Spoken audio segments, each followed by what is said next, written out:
Hi friends, hello, welcome to Crazy voice. இன்னைக்கு நம்ம பார்க்க போகிறது ஒரு புது நாவல் தான். வாங்க கதைக்குள்ள போகலாம். பகுதி 1. ஜெயந்தன் சலித்து கொண்டான். உன்னை காதலிச்சதுக்கு பேசாம ஒரு நாகத்தை காதலிச்சிருக்கலாம். ஏன், நாகங்கிறது யாரு? ஒரு பொண்ணா இல்லை தேவதையா? நாக தேவதை. என்ன என்ன, எப்போ பாரு பாம்பு புத்து மண்ணு இப்படியே பேசிட்டு இருந்தா உன்னை பார்த்தாலே பாம்பு படம் எடுக்கிற மாதிரி இருக்கு. இது வாழும் பாம்புங்க. ஆமா, நாம வாழ போற மனுஷங்க. இப்படியே பேசிட்டு பாம்பே நம்ம முன்னால வந்து மாலையை எடுத்து கொண்டு வந்து மாலை மாத்திக்கங்கடா மடப்பசங்களான்னு சொல்லி கல்யாணத்தையும் பண்ணி வச்சுட்டு ரிசப்ஷனுக்கு பாம்பு டான்ஸ் ஆடிட்டு போயிடும் பாரேன். சாயா சிரித்தாள். கொஞ்ச நாள் பொறுத்துக்கங்க ஜெயந்தன். கோர்ட்ல கேஸ் நடந்துட்டு இருக்கு. தாத்தா ஜெயிச்சிடுவாரு, கட்டாயமா ஜெயிச்சிடுவாரு. அப்புறம் அந்த வீட்ல, எந்த வீடு? பாம்பு புத்து இருக்குன்னு சொல்லுவியே, அந்த வீடா? எஸ், எங்க வீடு. நான் வாழ்ந்த வீடு, நான் தவழ்ந்த வீடு. ஆமா, நீ தவழும் போது கவுன் போட்டுட்டு இருந்தியா, ஜட்டி போட்டுட்டு இருந்தியா? உஷ், பாம்பு மாதிரி சீராத, பயமா இருக்கு. சரி, என்னதான் சொல்ல வர்ற? அந்த வீடு ஆவி வந்த வீடு, பாம்பு வந்த வீடு. சரி, பாம்புனா அத்தனை பயமா? என்ன, பாம்புனா படையும் நடுங்கும்னு சொல்லியிருக்காங்களே. நான் படையப்பா இல்லம்மா, ஆனா தொட நடுங்கியப்பா. அவர்கள் சிரித்தார்கள். அநேகமா இன்னும் 1-2 மாசத்துல தீர்ப்பாயிடும். அடுத்த மாசம் வாய்தா வேற இருக்கு. இதோட எத்தனை வாய்தா ஆயாச்சு. இதனால நம்ம வாழ்க்கை வழக்கு வாய்தாக்களால தள்ளி போய்கிட்டே இருக்கு. தீர்ப்பு எழுத வேண்டிய ஜட்ஜி நீ. நீயே குடி நீயே சும்மா இருந்தா எப்படி? இருங்க ஜெயந்தன், தாத்தா கிட்ட முதல்ல பக்குவமா சொல்லி. நீ பக்குவமா சொல்லுவியோ பதமா சொல்லுவியோ, நான் செத்துருவேன். ஜெயந்தன் விடை பெற்று சென்று ரொம்ப நேரம் வரை சாயா தன் பழைய இளமை நினைவுகளில் மூழ்கி கிடந்தாள். பகுதி 2. சாயாவின் தாய் நாகா ரொம்ப அழகு. அவளை மாணிக்கம் திருமணம் மட்டும் செய்து கொண்ட போது வாழ்வை பற்றி பற்பல இன்பக் கனவுகளுடன் தான் நாகா தன் கணவனின் கையை பிடித்தாள். நாகாவின் தந்தை சாயாவின் தாத்தா கோவைக்கு அருகிலுள்ள ஒரு கிராமத்து பெரிய மனிதர். தோட்டம் துறவு வீடு என்று சொத்துக்கள் இருந்தன. அவர்கள் வாழ்ந்த அந்த வீடு பழங்காலத்து வீடு. ராஜாக்களின் அரண்மனை போல 2 கட்டு வீடு. நடுவில் முற்றம், கொல்லையில் வாழை மரம், தென்னையில் பூக்களின் நந்தவனமுமாக வீடு லட்சுமி கடாட்சமாகத்தான் இருந்தது. மாணிக்கம் திருமணமான புதிதில் ரொம்ப பவ்யமாகத்தான் இருந்தான். ஆனால் நாளாக நாளாக அவனின் சுயரூபம் தெரிந்தது. இவன் துணைக்காக நாகாவின் கரம் பிடிக்கவில்லை, பணத்திற்காகத்தான் நாகாவின் துணையை தேடியிருக்கிறான். போக போக பெரியவருக்கு விஷயம் தெரியவர அவர் விழித்து கொண்டு விட்டார். அவருக்கு மகன் யாரும் இல்லாததால் அவர் சொத்தெல்லாம் நாகாவுக்குத்தான். ஆனால் சொந்தமென்று வந்தவன் சொத்துக்களை சூறையாடுவதை அவரால் பொறுத்து கொள்ள முடியவில்லை. மாணிக்கம் வீட்டிலேயே இருப்பதில்லை. நண்பர்களுடன் ஊர் சுற்றி கொண்டிருந்தான். டவுனில் ஒரு வீடு பார்த்து மாணிக்கத்தையும் நாகாவையும் தனி குடித்தனம் வைத்து பார்த்தார் பெரியவர். பாதி நாள் நாகா அழுத கண்களுடன் பிறந்த வீடு திரும்பியதுதான் மிச்சம். தாயில்லாத குறை தெரியாமல் தன் செல்ல மகளை ஒரு சொட்டு கண்ணீர் சிந்தாமல் வளர்த்த பெரியவருக்கு இந்த அனுபவம் வேதனை தந்தது. இவர் நாகாவை தொட்டிலில் போட்டு வளர்க்கவில்லை, தன் நெஞ்சில் போட்டு வளர்த்தார். இவர் தன் மகளை பாசத்தோடு மட்டும் வளர்க்கவில்லை, தன் சுவாசமாகவே வளர்த்தார். நாகாவின் கண்களில் கண்ணீரை கண்டு துடிதுடித்து போனார் பெரியவர். உன் அப்பனை கேட்டு பணம் வாங்கிட்டு வா, உன் அப்பனை கேட்டு நகை வாங்கிட்டு வா. ஏண்டி, எல்லா நகைகளையும் அந்த கிழவன் கலட்டிண்டு உன்னை தாலியோட மட்டும் அனுப்பியிருக்கா? பெரிய பேங்க் லாக்கரு, அவனுக்கு மட்டும்தான் தெரியுமோ, எங்களுக்கும் தெரியாதோ? நகைகளை எல்லாம் இங்க எடுத்துட்டு வா, நான் லாக்கருக்கு ஏற்பாடு பண்றேன். இவனுக்கு தெரிந்தது வட்டிக்கடை மட்டும்தான். பெரியவருக்கு புரிந்தது, எல்லாமே புரிந்தது. அதன் பின் தான் நாகா பிள்ளை உண்டாக அவளை பிறந்த வீட்டுக்கு அனுப்பி வைத்தான் மாணிக்கம். இதோ பாரு, வரும்போது ஆண் பிள்ளையை பெத்து எடுத்துட்டு வா. அதுக்கு தங்க அரணான், டாலர் செயின், காப்பு எல்லாம் போட்டுக்கிட்டு வந்துடணும். இல்ல பேசாம நீ உன் அப்பனோட கிராமத்திலே இருந்துக்கோ. நாகா பிறந்த வீடு வந்தா. தாயில்லாத குறை தெரியாமல் பெரியவரை வளகாப்பு அது இது என்று ஏக தடபுடலாக எல்லாம் செய்தார். அப்பொழுதுதான் அந்த அதிசயம் நடந்தது. அந்த வீட்டின் தோட்டத்தில் திடீரென்று ஒரு பாம்பு புத்து வளர்ந்தது. முதலில் சிறியதாக இருந்தது, பிறகு மெல்ல மெல்ல பெரிதானது. நாகா தன் வயிற்றுக்குள் நாள் பெரிதாவது போல் இந்த புத்தும் பெரிதாவது கண்டு மகிழ்ந்தாள். யாரோ சொன்னார்கள், புத்துல இருக்கிறது வாழும் பாம்பு, நாகம், சாரையோட இருக்கு. புத்துக்கு பால் ஊத்தணும், குடும்பம் வாழும். நாகா பார்த்தாள். பாம்புக்கு கூட ஒரு புத்து வீடு இருக்கு. இவளுக்கு தான் இடம் இல்லை. தன் கணவனோட ஒரு கூட்டுக்குள் வாழ இயலவில்லை. நடுவில் ஓரிரு முறை மாணிக்கம் வந்தான். தினம் தினம் நாகா புத்துக்கு பால் வைப்பதையும் வைத்த பாலும் முட்டையும் மறுநாள் காணாமல் போவதையும் பார்த்தான். தனக்கு வேலை போய்விட்டதென்று சொல்லி ஒரு நாள் இவனும் கிராமத்தோடு வந்து விட்டான். எப்படியோ புத்துக்கு பால் வார்த்ததில் கணவன் அருகில் வந்தது நாகாவுக்கு மகிழ்ச்சி. ஆனால் மாணிக்கம் பழைய மாணிக்கமாகத்தான் இருந்தான். அவன் நடவடிக்கைகள் எதுவும் மாறவில்லை. முன்பு டவுனில் இருந்தான், இப்பொழுது கிராமத்தில் இருக்கிறான், அவ்வளவுதான். நாகாவின் நகைகள் கொஞ்சம் கொஞ்சமாக காணாமல் போயின. வீட்டில் இருந்தபடியே மாப்பிள்ளையை திருடன் என்று சொல்லுவது, எப்படி சொல்லுவது? நாகாவின் பெயரில் பெரியவர் போட்ட டெபாசிட்டுகளை நாகாவை மிரட்டி கையெழுத்து வாங்கி கொஞ்சம் கொஞ்சமாக குடித்து தீர்த்தான் மாணிக்கம். பெரியவர் பொறுத்து கொண்டார். வீடு தேடி அடைக்கலமாக வந்த மாப்பிள்ளை இப்படி அரக்கனாக மாறுவான் என்று அவர் கனவிலும் நினைக்கவில்லை. கிராமத்தில் பிரசவ வசதிகள் போதாது என்று நாகாவை கோவையில் ஒரு பெரிய ஆஸ்பத்திரியில் அட்மிட் செய்தார்கள். பிரசவத்திற்கு 10 நாட்கள் இருக்கும் போதே நாகா ஆஸ்பத்திரியில் அடைக்கலமானாள். கிராமத்திலிருந்து கோவைக்கு 1 மணி நேர பயணம்தானே. மாணிக்கத்திற்கு இது வசதியாக இருந்தது. ஆஸ்பத்திரிக்கு பணம் கட்டணும், மருந்து வாங்கணும்னு சொல்லி சொல்லியே பெரியவரை மிரட்டி பணத்தை பறிச்சான். சாயா பிறந்தாள். பொட்ட பிள்ளை. ச்சே, இதை ஏன் பெத்த? பேசாம ஆஸ்பத்திரி கிட்ட இருக்கிற குப்பை தொட்டிக்குள்ள போட்டுட்டு வந்துரு. வருமோ, இது வேற சனிய என்று பிறந்த குழந்தைக்கு வாழ்த்து பாடினான் மாணிக்கம். குழந்தையுடன் நாகா வீட்டிற்கு வந்தபோது வீட்டில் யாரும் இல்லை. பெரியவர்தான் பாவம். அக்கம் பக்கம் பெண்களை உதவிக்கு அழைத்து நாகாவின் வருகைக்கு வரவேற்பு தோரணம் கட்டினார். அப்பொழுது கூட குடித்துவிட்டு கிராமத்தின் ஏதோ ஒரு களத்து மீட்டில் நினைவின்றி கிடந்த மாணிக்கத்தை 4 பேராக தூக்கி கொண்டு வந்து வீட்டிலே போட்டார்கள். இது கூட ஒரு வரவேற்பு தான். நாகாவின் வருகைக்காக போடப்பட்ட கோலத்தின் மீது தாறுமாறாய் கிடந்தான் மாணிக்கம். நாகாவின் குழந்தை சாயாவிற்காக போடப்பட்ட தொட்டில் முழுவதிலும் இவன் குடித்துவிட்டு வாந்தெடுத்திருந்தான். இப்பொழுது பெரியவர் ஏதும் பேசவில்லை. ஒரே மக நாகா. அவளுக்காக இதயத்தை இரும்பாக்கி வெறுமைய உறவாக்கி ஊமையாகி இருந்தார். சாயாவின் சிந்தனைகள் கலைந்தன. யாரோ ஒரு ஊமை பாவம் பிச்சை எடுத்துக் கொண்டிருந்தான். இவனைப் போல் பேச முடியாமல் போனால் எத்தனையோ உண்மைகள் உறங்கி போகும். நேரமாகி விட்டதை உணர்ந்த சாயா தன் எண்ணங்களை கலைத்துவிட்டு அந்த ஊமைக்கு ₹1 நாணயத்தை போட்டுவிட்டு வீடு திரும்பினார். பகுதி 3. வாமா என்றார் தாத்தா. என்ன தாத்தா, இன்னைக்கு குசியா இருக்கீங்க? குசிதான். அநேகமா அடுத்த மாசம் கேஸ் ஜெயிச்சிடும். அப்புறம் என்ன, நம்ம அந்த கிராமத்து வீட்டுக்கே போயிடலாம். இப்போ கோர்ட்டு கேஸுங்கிறதால வீட்டை சீல் பண்ணியிருக்காங்க. பரவாயில்ல, இன்னொரு வீடு இருக்கு. கிராமத்துக்கா? என்னம்மா, பெரிய கிராமம். இங்க இருந்து 1 மணி நேரம். உன்னோட படிப்புக்காக தான் சிட்டிக்குள்ள வீடு பார்த்து இங்க வந்தேன். இப்பதான் படிப்பு முடிஞ்சாச்சே. இனிமே இங்க என்ன வேலை? ஆமா, இனிமே என்ன வேலை? ஜெயந்தனை பற்றி தாத்தாவிடம் எப்பொழுது சொல்வது? எப்படி சொல்லுவது? அடுத்த வாரம் நாம கிளம்புறோம். இவ்ளோ சீக்கிரமாவா? என்னம்மா இது? அதான் பரீட்சை முடிஞ்சிருச்சுல்ல. ரிசல்ட் வர காத்திருக்கணுமா? ரிசல்ட்? இவள் காதல் ரிசல்ட் என்னவென்று தெரியாமல் எப்படி போவது? வீட்டுக்காரங்க இங்கேயே குடிவர போறாங்களாம். அடுத்த மாசம் முதல் வாரத்துல வேணும்னு சொன்னாங்க. நானும் உன் படிப்பு கோர்ட்டு கேஸு இதுக்கு வசதியா இருக்குன்னு தான் இங்க வீடு எடுத்தேன். இத்தனை வருஷம் ஆச்சு. அவங்க வாங்கின அட்வான்ஸை கூட திருப்பி தந்துட்டாங்க. இனிமேலும் இங்க இருக்க முடியாதுமா. கிராமத்துல இருக்கிற நம்மளோட இன்னொரு வீட்டுக்கு போயிடலாம். சுத்தப்படுத்தி வைக்க சொல்லி லெட்டர் போட்டிருக்கேன். சரி தாத்தா, நான் என் ஃப்ரெண்ட்ஸ் கிட்ட சொல்லிட்டு வந்துடுறேன். பேசாம ஒரு டாக்ஸி ஏற்பாடு பண்ணு, நானும் கூட வர்றேன். எல்லார்கிட்டயும் சொல்லிட்டு கிளம்பிடலாம். இது பிள்ளையார் பிடிக்க குரங்கா முடியும் போல இருக்கே. இவ சொல்ல வேண்டியதை சொல்ல நினைத்த ஃப்ரெண்ட் ஒருவரே ஒருவன்தான். அவன்தான் ஜெயந்தன். சாயாவிற்கு அழுகை வந்தது. தன் அறைக்குள் நுழைந்தால் கதவை சாத்தினாள். அம்மாவின் படத்தின் முன் நின்று கண்மூடி நின்றாள். சாயாவின் தாயின் படம், நாகாவின் படம் மாலை ஊதுபத்திகளுடன் மணந்து கொண்டிருந்தது. அம்மா, இன்னைக்கு நீ மட்டும் உயிரோட இருந்திருந்தா என்னோட எத்தனை பிரச்சனைகள் தீர்ந்திருக்கும். இப்படி அநியாயமா பாம்பு கடிச்சு செத்துட்டியம்மா. சாயாவின் தாயின் படத்துள் மீண்டும் சில காட்சிகள் சாயாவுக்கு தெரிந்தன. இவள் அறிந்தது பாதி, தாத்தா சொன்னது மீதி. அந்த காட்சிகள். பகுதி 4. குழந்தை சாயாவிற்கு 4 வயதாகிவிட்டது. இனியும் தன் மாப்பிள்ளை திருந்துவான் என்ற நம்பிக்கையை இழந்த பெரியவர் மிச்சம் மீது இருக்கும் சொத்துக்களையாவது காப்பாற்ற நினைத்தார். நாகாவின் பெயரில் சொத்துக்களை எழுதி வைத்தால் மாணிக்கம் அவளை மிரட்டியே கையெழுத்து வாங்கி அத்தனையையும் கரைத்து விடுவான் என்பது புரிந்தது. நான் தற்கொலை செஞ்சுக்குவேன் என்று ஒரு மலை உச்சியில் நின்றபடி மாணிக்கம் இறைந்து கத்தினால் பொல பொலவென்று உதிர்ந்து போவாள் நாகா. இந்த குடிகார கணவனை கண்கண்ட தெய்வமா கருதினாள் நாகா. அதனாலதான் பெரியவர் சொத்துக்களை எல்லாம் குழந்தை சாயாவோட பேர்ல எழுதி வச்சுட்டாரு. குறிப்பா தோட்டத்து வீடு, இவங்க குடியிருந்த வீடு சாயாவோட பேர்ல எழுதி வச்சுட்டு இந்த சொத்தத்தோட மாணிக்கத்துக்கு உரிமை இல்ல. மாணிக்கமும் நாகாவும் அந்த வீட்டுல வாழ்ந்துக்கிறலாம்.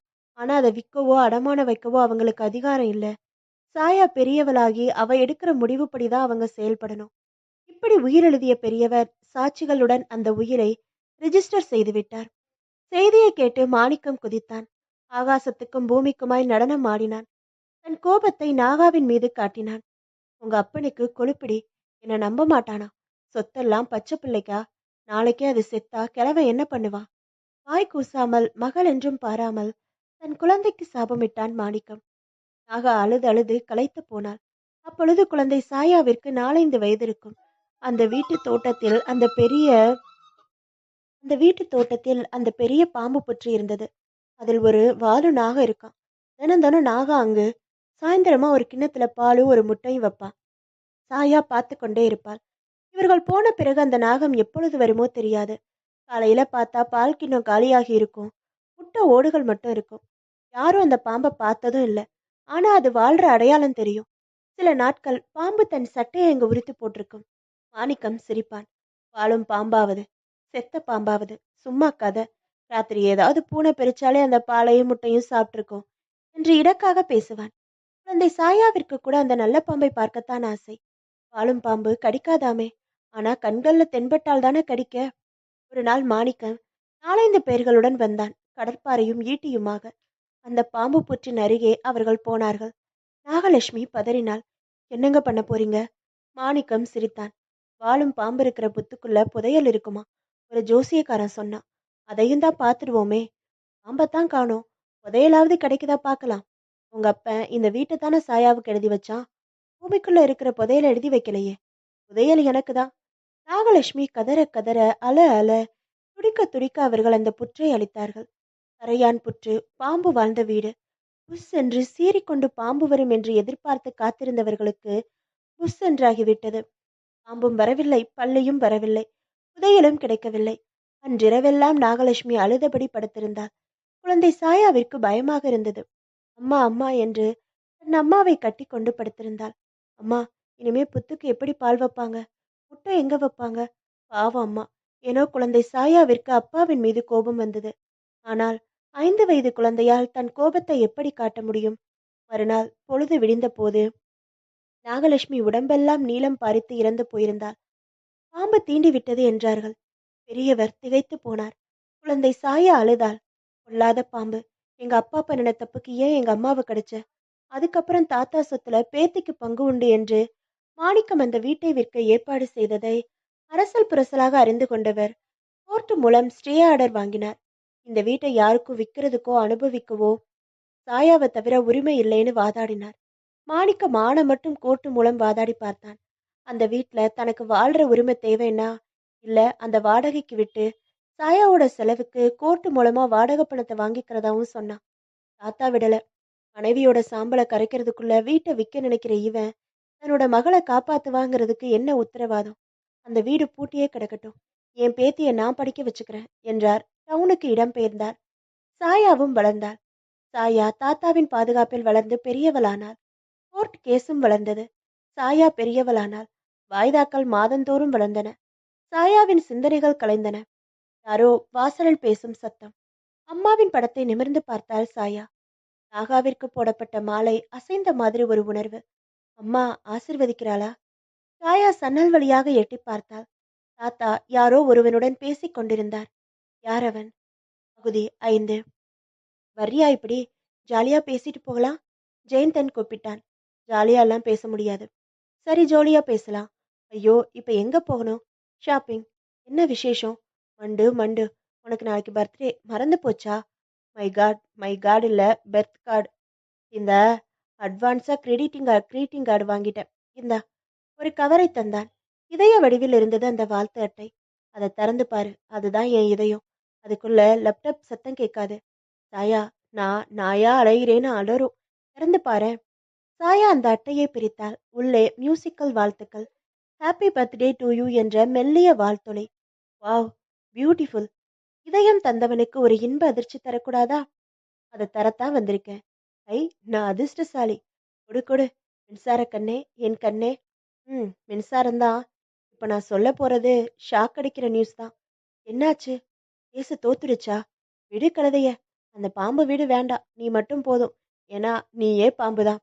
விளையாடாதீங்க ஜெயந்தன். நானும் தாத்தாவும் தாத்தாவும் விளையாட போறீங்களா? ஆமா, கிராமத்துக்கே திரும்ப போக போறோம்.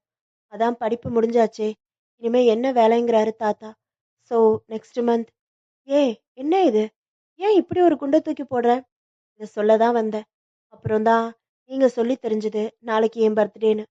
உன்னை கூட்டிட்டு கடை வீதிக்கு போய் புடவை வாங்கி தந்து அஜய் சாடி சுந்தர் லாலக்கே நாரின்னு பாடலாம்னு நினைச்சேன். இப்பவும் பாடலாம். சாடிக்கு பதிலா தாடி வளர்த்துட்டு பாடலாம். உன் காதல் என்னோட காதல் உனக்கு கிண்டலா இருக்கா? ஐயோ அப்படிலாம் இல்ல. சரி சரி, தாத்தாவும் கூட வரேன்னு ஒத்த கால்ல நின்னாரு. அவருக்கெல்லாம் நான் புடவை வாங்கி தர மாட்டேமா? ஐயோ புடவைக்காக இல்ல, நீ உன் ஃப்ரெண்ட்ஸ் கிட்ட சொல்லிட்டு வா, நானும் உன் கூட வர்றேன்னாரு. நான் தான் தாத்தாவை ஏமாத்திட்டு வந்துட்டேன். வள்ளி படத்துல வர்ற மாதிரி ஏச்சு விட்டேனே தாத்தா ஏச்சு விட்டேனேன்னு பாடுனியா? ம், எங்க தாத்தா சாமானிய ஆள் இல்ல. பதிலுக்கு திரும்பி பாடுவாரு. சரி, வள்ளி கல்யாண நாடகம் போட்டுடலாம். உங்க தாத்தாவை யானை வேஷம் போட்டுக்க சொல்லு. நான் முருக, நீ வள்ளி, உன்னை கிள்ளி கொஞ்சம் தள்ளியே உட்காருங்க என்றவள் ஐயோ என்றாள். ஏன் என்னாச்சு?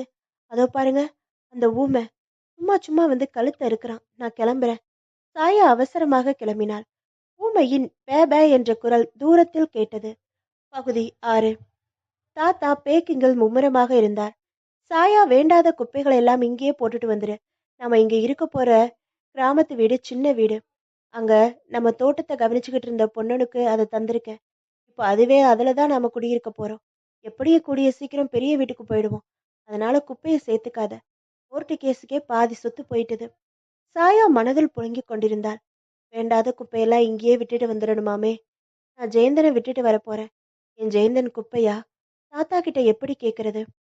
தன்னோட துணிமணிகளை சாயா பெட்டிக்குள் அடுக்கிக் கொண்டிருந்தாள். தாத்தாவுக்கு தான் நிறைய குப்பை.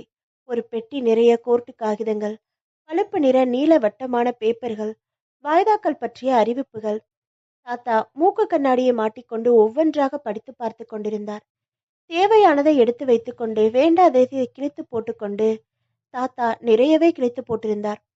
சாயா, உன்னோட கல்யாணமும் முதலிரவும் நம்ம கிராமத்து வீட்டில தான்.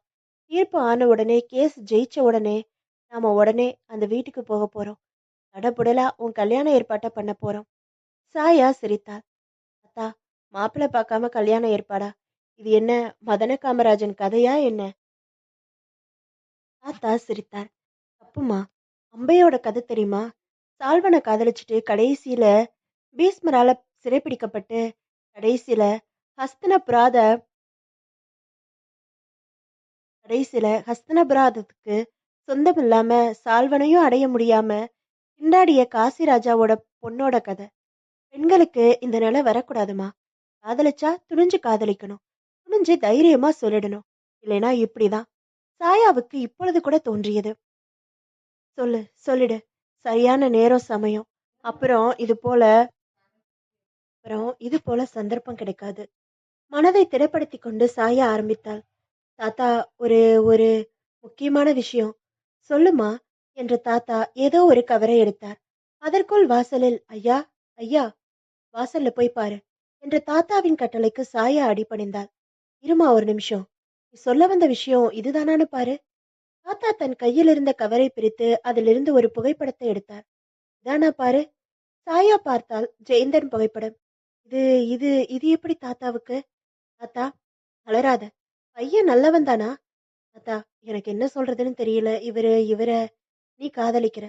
சொல்ல வேண்டியது தானே? இந்த தாத்தாவுக்கு தலைதான் நரைச்சிருக்கு. மனசுல உன்ன மாதிரி இலசுகளோட நாடிய பிடிச்சு பாக்குற சக்தி குறையவும் இல்ல. தாத்தா, இது எப்படி? வாசல்ல போய் பாரு, புரியும். சாயா வாசலுக்கு விரைந்தாள்.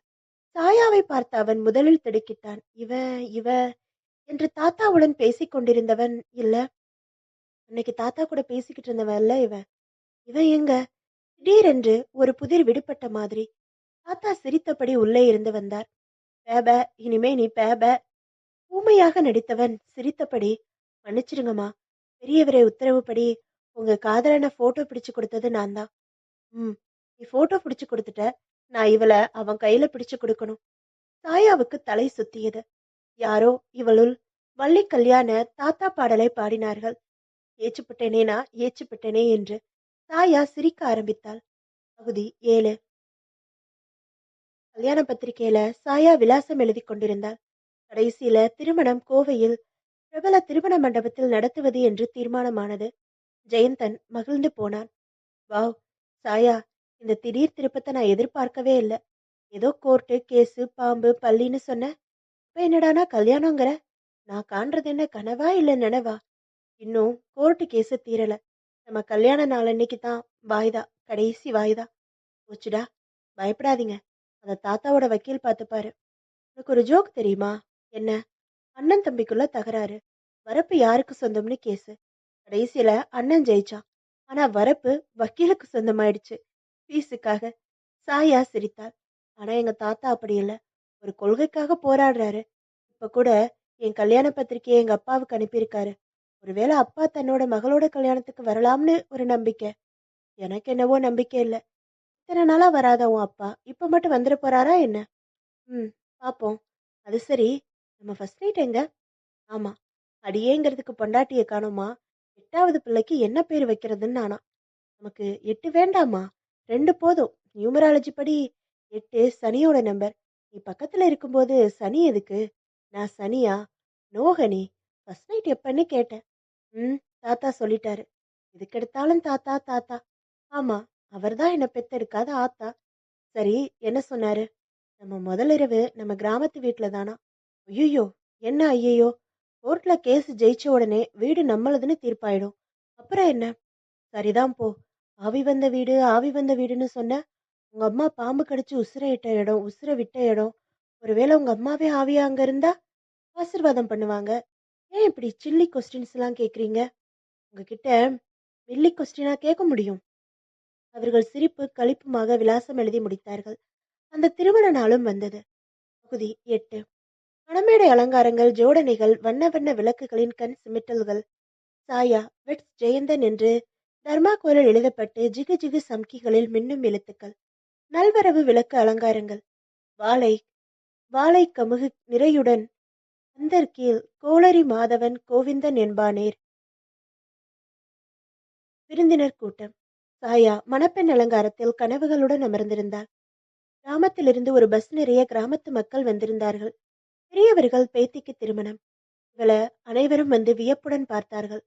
நம்ம நாகாமா உசுரோட இருந்தப்போ சின்ன பிள்ளையா பார்த்தது இம்பட்டு வளர்ந்துருச்சு.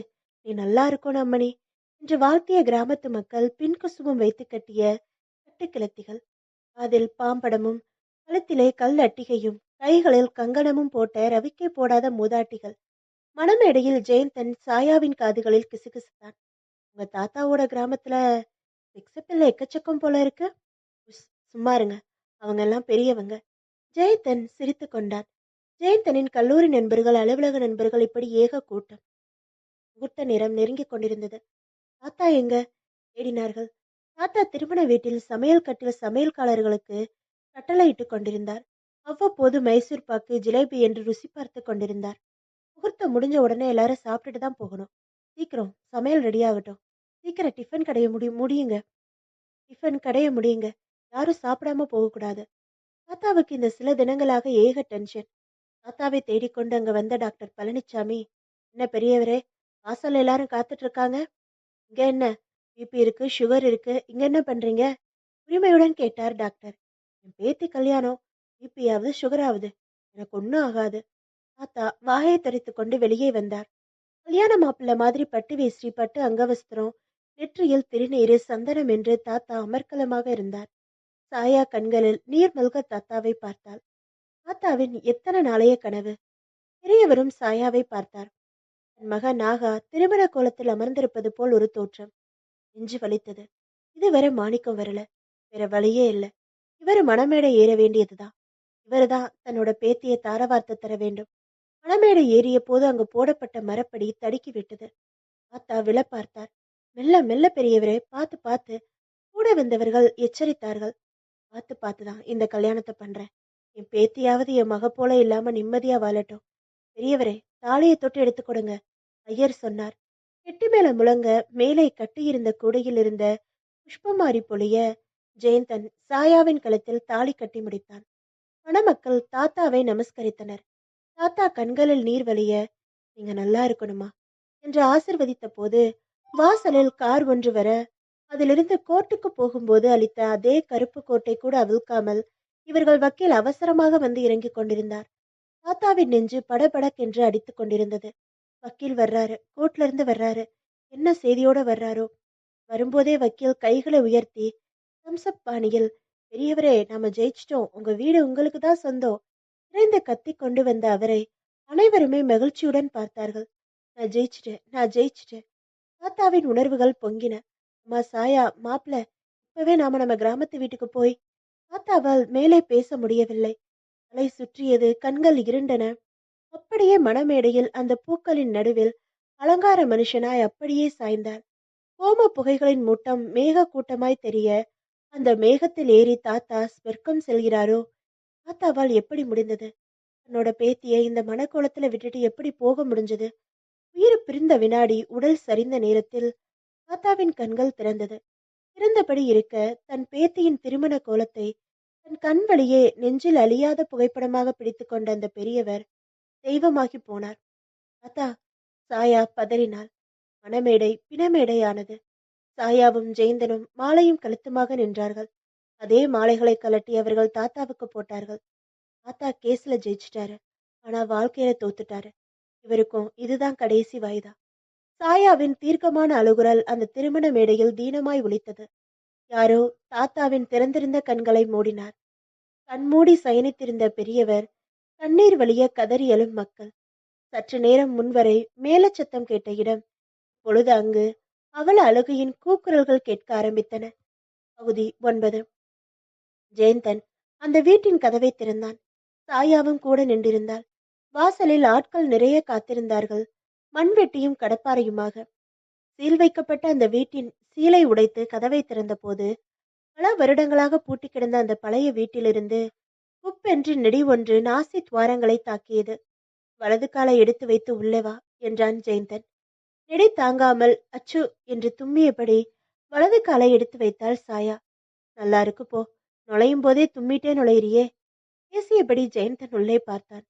தூசும் குப்பையும் மொட்டடையும் ஏதோ பாலடைந்த பங்களா வீடு மாதிரி இருந்தது. என்னங்க, இது பேய் வாழ்ந்த வீடு மாதிரி இருக்கு. சாயா கேட்டாள். நீ வாழ்ந்த வீடு தானே, அப்படிதான் இருக்கும். ஜெயந்தன் ஜோக் அடித்தான். எத்தனை வருஷங்களுக்கு அப்புறம் இந்த வீடு, இந்த சொத்து இவங்களுக்கு கிடைச்சிருக்கு. அன்னைக்கு திருமண மண்டபத்துல கிடைச்ச செய்தி, சரிஞ்ச தாத்தா, அதுக்கு பின்னாடி 6 மாசங்களுக்கு பின்னாடி இன்னைக்குதான் இங்க வந்திருக்காரு. கொஞ்ச நேரத்துல வீட்டை நல்லா சுத்தப்படுத்திட்டாங்க. துப்புரவாக கழுவிடப்பட்டிருந்தது. அந்த வீடு கோவையை சுற்றி இருக்கும் பல பாளையங்களில் இந்த வீடு இருக்கும் பாளையமும் ஒன்று. சாயா பூஜை அறைக்குள் நுழைந்தாள். இதோ இதோ இங்குதான் நாகலட்சுமி கண்களை மூடி பூஜை செய்தாள். சாயா கண்ணா, இங்க வா. எங்க, நான் சொல்ற ஸ்லோகங்களை சொல்லு. சாயா சாதுவாக அம்மாவின் அருகில் போய் நிற்பாள். குழந்தை சாயா மழலையில் இந்த பாடலை பாடுவாள். என் கண்ணே. நாகலட்சுமி சாயாவிற்கு முத்தமலை பொழிவாள். சாயா பூஜை அறையில் விளக்கேற்றி வைத்தாள். ஊதுபத்தி கொளுத்தி வைத்தாள். கழுவி விட்டதில் அந்த பழைய வாடை கொஞ்சம் மறைந்திருந்தது. ஊதுபத்தி மணக்க முற்றிலும் ஒரு தெய்வீக மனம் அந்த அறையில் பரவியது. அடுத்து சமையல் அறைக்குள் நுழைந்தாள் சாயா. மேடை கொஞ்சம் இடிந்திருந்தது. அதை சரி செய்ய வேண்டும். சாயா கண்ணா, உனக்கு பால் பாயசம் பிடிக்குமா, கேசரி பிடிக்குமா? எனக்கு அம்மா தான் பிடிக்கும். அவர்கள் சிரிப்பொலி அந்த அறையில் எதிரொலிக்கும். ஐயோ பாம்பு! குழந்தை சாயா கத்தினாள். இல்லடா கண்ணா, இது பாம்பு இல்ல, பல்லி. பாம்பு தோட்டத்துல தான் இருக்கும், வீட்டுக்குள்ள வராது. அது நல்ல பாம்பு, வாழும் பாம்பு. அம்மா, பாம்பை தொடலாமா? ஐயோ, கூடாது ராஜா. நீதான் அது நல்ல பாம்புன்னு சொன்னியே. நல்ல பாம்புனா நல்ல பாம்பு. மீண்டும் தாயும் மகளும் சிரிப்பார்கள். சாயா நினைவுகளை கலைத்தாள். அது நல்ல பாம்பு, தோட்டத்துல தான் இருக்கும், வீட்டுக்குள்ள வராது. அன்னைக்கு அம்மா சொன்னாலே, அந்த நல்ல பாம்பு எப்படி வீட்டுக்குள்ள வந்து அம்மாவை கொத்தி இருக்கும்? சாயாவுக்கு அழுகை வந்தது. ஏ, என்ன இது? ஏன் இப்படி இங்கே நின்னுட்ட? வளரும் நினைவுகளா? இவள் காதருகில் வந்து ஜெயந்தன் பேசினான். கண்ணீர் கண்களுடன் கணவனை பார்த்தாள் சாயா. இங்க அந்த பாம்பு இன்னும் இங்க இருக்குமா? ஆரம்பிச்சிட்டியா உன் பாம்பு புராணத்தை? இத பாரு, முதல்ல இந்த வீட்டை சுத்தப்படுத்தி பெயிண்ட் அடிச்சு புதுசு பண்ணி ரிப்பேர் பண்ணி சில்லறை செலவு செய்ய ஆயிரக்கணக்கா பணம் ஆகும். பேசாம இதை வித்தா? சாயா திகைத்தாள். என்ன சொல்றான் இவன்? இத்தனை வருஷங்கள் கழிச்சு இப்போதான் இந்த வீட்டுல இவ வாழ வந்திருக்கா. இதை விக்கிறதாவது? தாத்தாப்பட்ட சிரமங்களுக்கும் போராடின போராட்டங்களுக்கும் ஒரு அர்த்தமே இல்லாமல்ல போயிடும். சாயா தன் கணவனை ஏறிட்டாள். நோ, இந்த வீட்டை நான் விற்க சம்மதிக்க மாட்டேன். என் கையெழுத்து இல்லாம இதை நீங்க விற்க முடியாது. ஒரு கணம் திகைத்த ஜெயந்தன் பிறகு சிரித்தான். என்ன இது? நான் ஏதோ ஒரு பேச்சுக்கு சொன்னா நீயே நாகதேவதையா மாறிடுவ போல இருக்கு. நாகினி படத்துல ஸ்ரீதேவி டான்ஸ் ஆடுற மாதிரி பாம்பு டான்ஸ்க்குன்னு ஆட போறியா என்ன? நான் மறுபடி எடுத்து வாசிக்கட்டுமா? அம்மா அம்மா. தோட்டத்தை சுத்தப்படுத்தி கொண்டிருந்த தோட்டத்தை சுத்தப்படுத்தி கொண்டிருந்த ஆட்கள் கத்தினார்கள். அம்மா அம்மா. என்ன? என்ன பொண்ணா? என்னாச்சு? ஒரு பெரிய பாம்புமா. வாழும் பாம்பு. அதோ அதோ பெரிய புத்துக்குள்ள போயிடுச்சு. என்ன? பாம்பா? நீங்க பாத்தீங்களா? ஆமாம்மா. பெரிய பாம்பு. அதுகிட்ட மாணிக்கம் கூட இருக்கும். அத்தனை பெரிய பாம்பு. 100 வயசு இருக்குமா. இத்தனை வருஷங்கள் இவளுக்கும் இவ தாய்க்கும் காட்சி தராத அந்த பாம்பு இப்போ இந்த வேலையாட்கள் கண்களுக்கு தெரிஞ்சிருக்கே. அந்த புத்தை விட்டு விட்டு சுத்தப்படுத்துங்க. அந்த பாம்புக்கு ஒரு இடைஞ்சலும் வரக்கூடாது. இன்னைக்கு சாயங்காலமே புத்துக்கு பால் ஊத்துறேன். ஒரு முட்டை வாங்கி போடுறேன். எங்க அம்மா பண்ணிட்டு இருந்த அதே காரியங்களை நானும் பண்ண போறேன். சாயா சொன்னபோது ஜெயந்தன் அவசரமாக குறுக்கிட்டான். வேண்டாம் சாயா. உன் ஆசைக்காக தான் இங்க கொஞ்ச நாள் தங்கலான்னு வந்தேன். ஆனா எனக்கு பயமா இருக்கு. உங்க அம்மா பண்ணின மாதிரி அதே காரியங்கள்ல நீயும் பண்றேன்னு சொல்ற கடைசியில. நீயும் நீயும் உங்க அம்மா மாதிரி. சாயா திகைப்புடன் தன் கணவனை பார்த்தாள். இல்லைங்க, நான் எங்க அம்மா மாதிரி பாம்பு கடிச்சு சாக மாட்டேன். அந்த நல்ல பாம்பு எங்க குடும்பத்தை காப்பாத்த வந்த வாழும் தெய்வம். தெய்வம் எப்பவும் பழி வாங்காது. நம்ம பண்ற தப்புக்கு தெய்வத்து மேல பழிய போட்டுடுறோம். அப்போ நீ இங்கதான் வாழ்றதுன்னு முடிவே பண்ணிட்டியா? ஆமா. ஆல்ரைட். நாளைக்கு எதுக்கோ ஒரு ஐயரை கூப்பிட்டு கிரகசாந்தி பண்ணி ஏதாவது ஒரு ஹோமம் பண்ணிட்டு இங்க பால் காய்ச்சி குடி வரலாம். அது உங்க இஷ்டம். என்னை பொறுத்தவரை நான் இப்பவே இங்க குடி வந்துட்டேன்.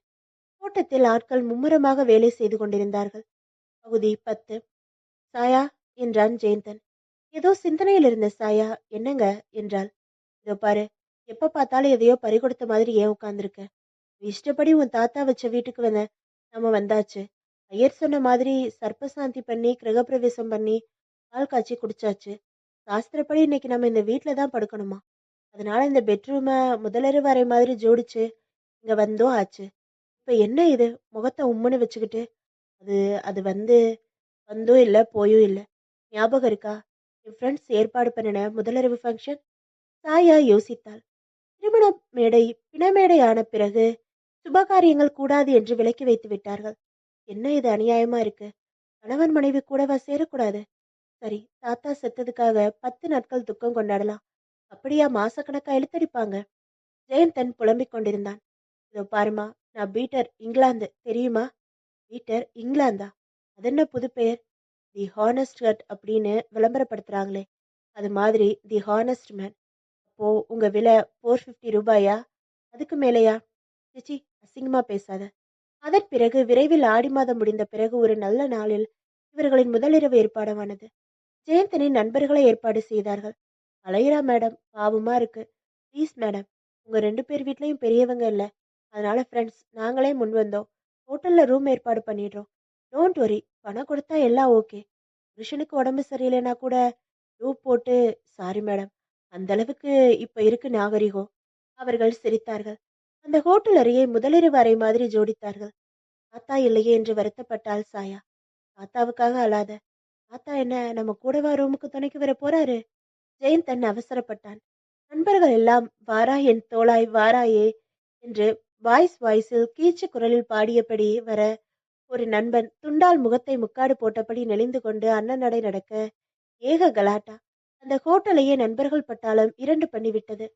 அங்கு அடுத்தடுத்த அறைகளில் தங்கியிருந்தவர்கள் வெளியே வந்து எட்டி பார்த்துவிட்டு, ஓ, சினிமா ஷூட்டிங்கா, டிவி சீரியல் ஷூட்டிங்கா என்று விசாரித்த வண்ணம் இருந்தனர்.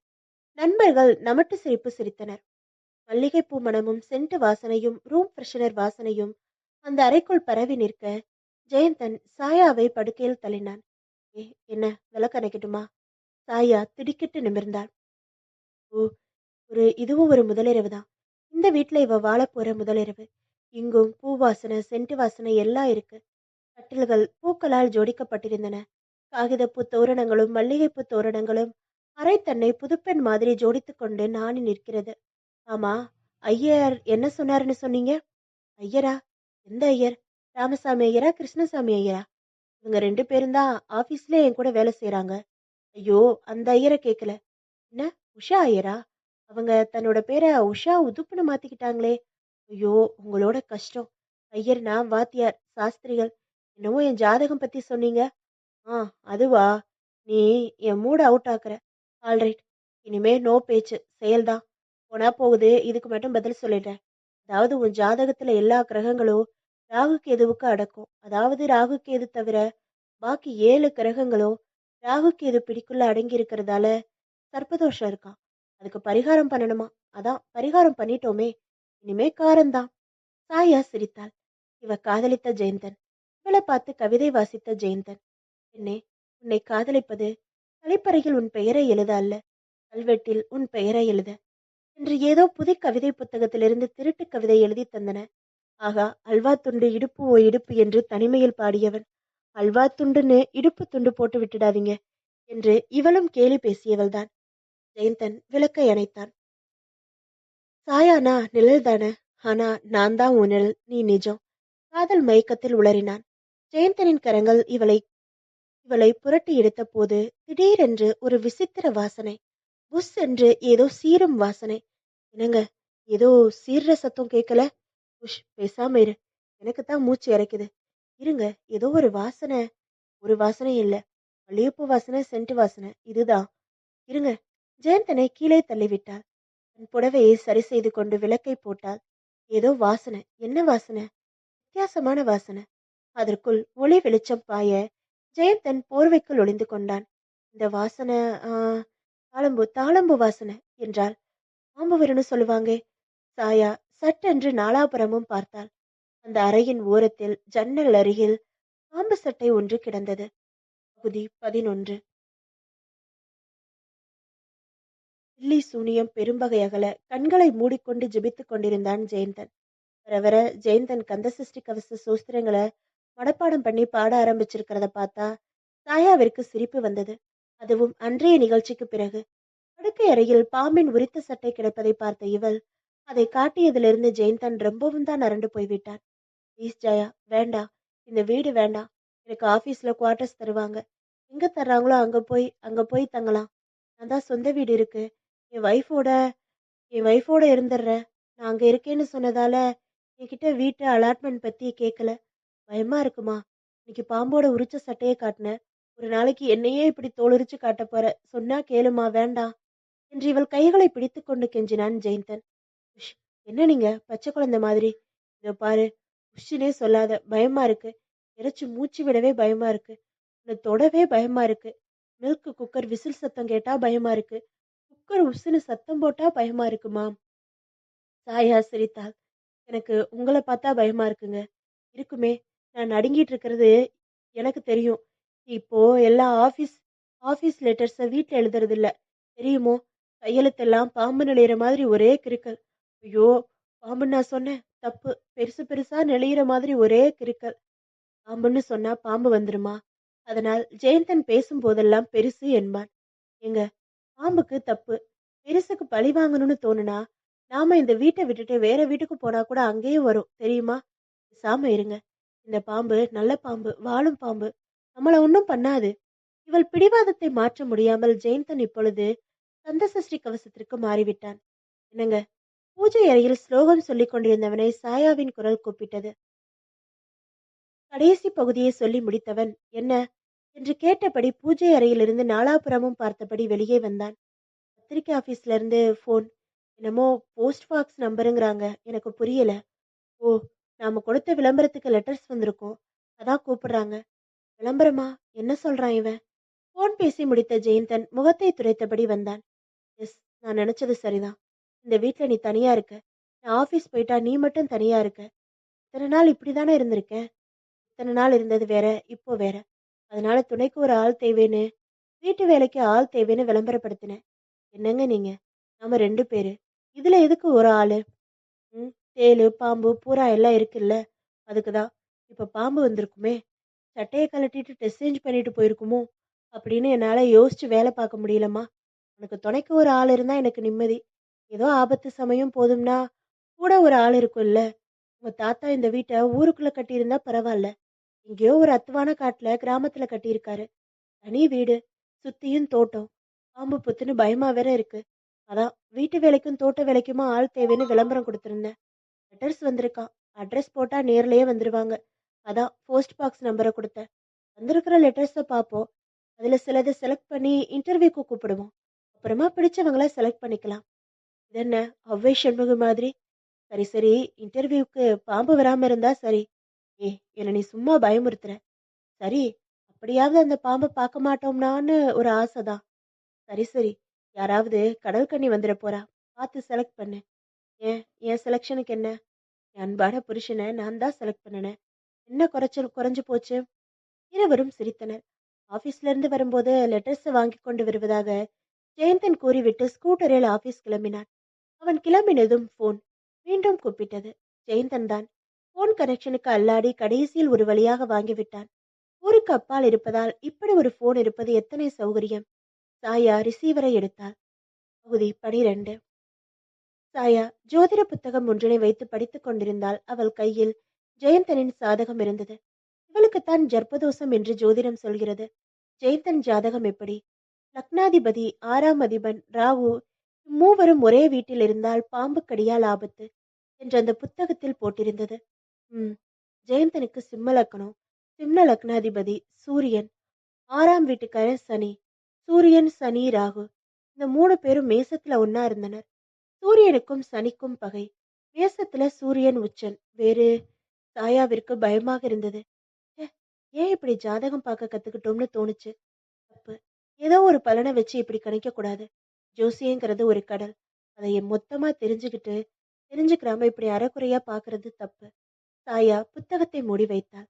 சந்திரன் பபாக் கிரகங்களுடன் கூடி 4ஆம் இடத்துல இருந்தா ஜாதகன் திருடன். ஜெயந்தனுக்கு சந்திரன் செவ்வாயுடன் 4ஆம் வீட்டில்தான் இருக்கிறான். திருடனா? சாயாவிற்கு சிரிப்பு வந்தது. ஜெயந்தனை முகமூடி கொள்ளைக்காரன் மாதிரி கற்பனை செய்து பார்த்தபோது சிரிப்பாக வேடிக்கையாக வந்தது. முகமூடி என்றதும் நினைவுக்கு வந்தது இவள் கல்லூரியில் சேர்ந்த புதிது. இவள் சிநேகிதி முத்ரா சொன்னாள். டி இவளே, இன்னைக்கு சீனியர் ஸ்டூடெண்ட்ஸ் நம்மளை ராகிங் பண்ண போறாங்களாம். பேசிக்கிட்டாங்க. எல்லாத்துக்கும் அந்த ஜெயந்தன் தான் தலைவனா? இவளுக்கு பயமாக இருந்தது. முத்ரா கொஞ்சம் தைரியசாலி. காலேஜுக்குள்ள கூட ஜீன்ஸு ஷர்ட்டில் தான் வருவா. ஏன் பயப்படுற? அவங்க முகமூடி போட்டுட்டு வர போறாங்களாம். ஸோ நாமளும் முன்னெச்சரிக்கையா போட்டுக்கலாம். யாருன்னு புரியாம கொஞ்சம் திணறட்டும். மறுநாள் இவள் கடை வீதிக்கு போய் முந்தின தினம் வாங்கி கொண்டு வந்த புலி முகமுடியை போட்டுக்கொண்டாள். இவள்தான் பெண் புலி. முத்ராவும் இதே போல் ஒன்று வாங்கி வந்திருந்தாள். டி இவளே, கேஷுவலா போ. உன்னோட எக்ஸைட்மெண்ட்டை காட்டிக்காத. இவள் படபடக்கும் நெஞ்சத்துடன் தனக்குத்தானே வருது வருது விலகு விலகு என்று பாடினாள். முத்ரா சிரித்தபடி முன்னால் போனாள். இவள் ஏதேதோ யோசனையுடன் நடந்தபோது அந்த கல்லூரி வளாகத்தில் இன்னும் சில முகமூடிகள். சாயா வேகமாக நடந்தாள். முத்ராவை அணுகினாள். ஏ முத்ரா, கொஞ்சம் நில்லு. ஆமா, இந்த ரேகிங்குக்கு தலைமை தாங்கிறவன் பேர் என்ன? ஜெயந்தனா சொன்ன. அவன் எப்படி இருப்பான்? இவள் கேட்டாள். முத்ரா கிசுகிசுத்தாள். ஆளெல்லாம் அழகாதான் இருப்பான். அவனை காதலிக்க நம்ம கல்லூரியில ஒரு கியூவே காத்திருக்கு. அப்படியா? நான் பார்த்ததே இல்லை. பார்த்தா என்ன பண்ணுவ? ஏன், நானும் காதலிக்கிறேன், கூடாதா? சட்டென்று பக்கத்தில் நடந்து வந்தவன் இவள் முத்ரா என்று நினைத்து பேசியவன் அதே ஜெயந்தன் தான். இதோ பாரு, நல்லா பாரு. காதலிக்க நீ ஆரம்பிக்கிறியா? நான் ஆரம்பிக்கட்டுமா? சாயா திகைத்து போனாள். நீ நீ நோ, நீதான் சொன்ன என்ன காதலிக்க போறதா. சீக்கிரம் சொல்லிடு. I love you.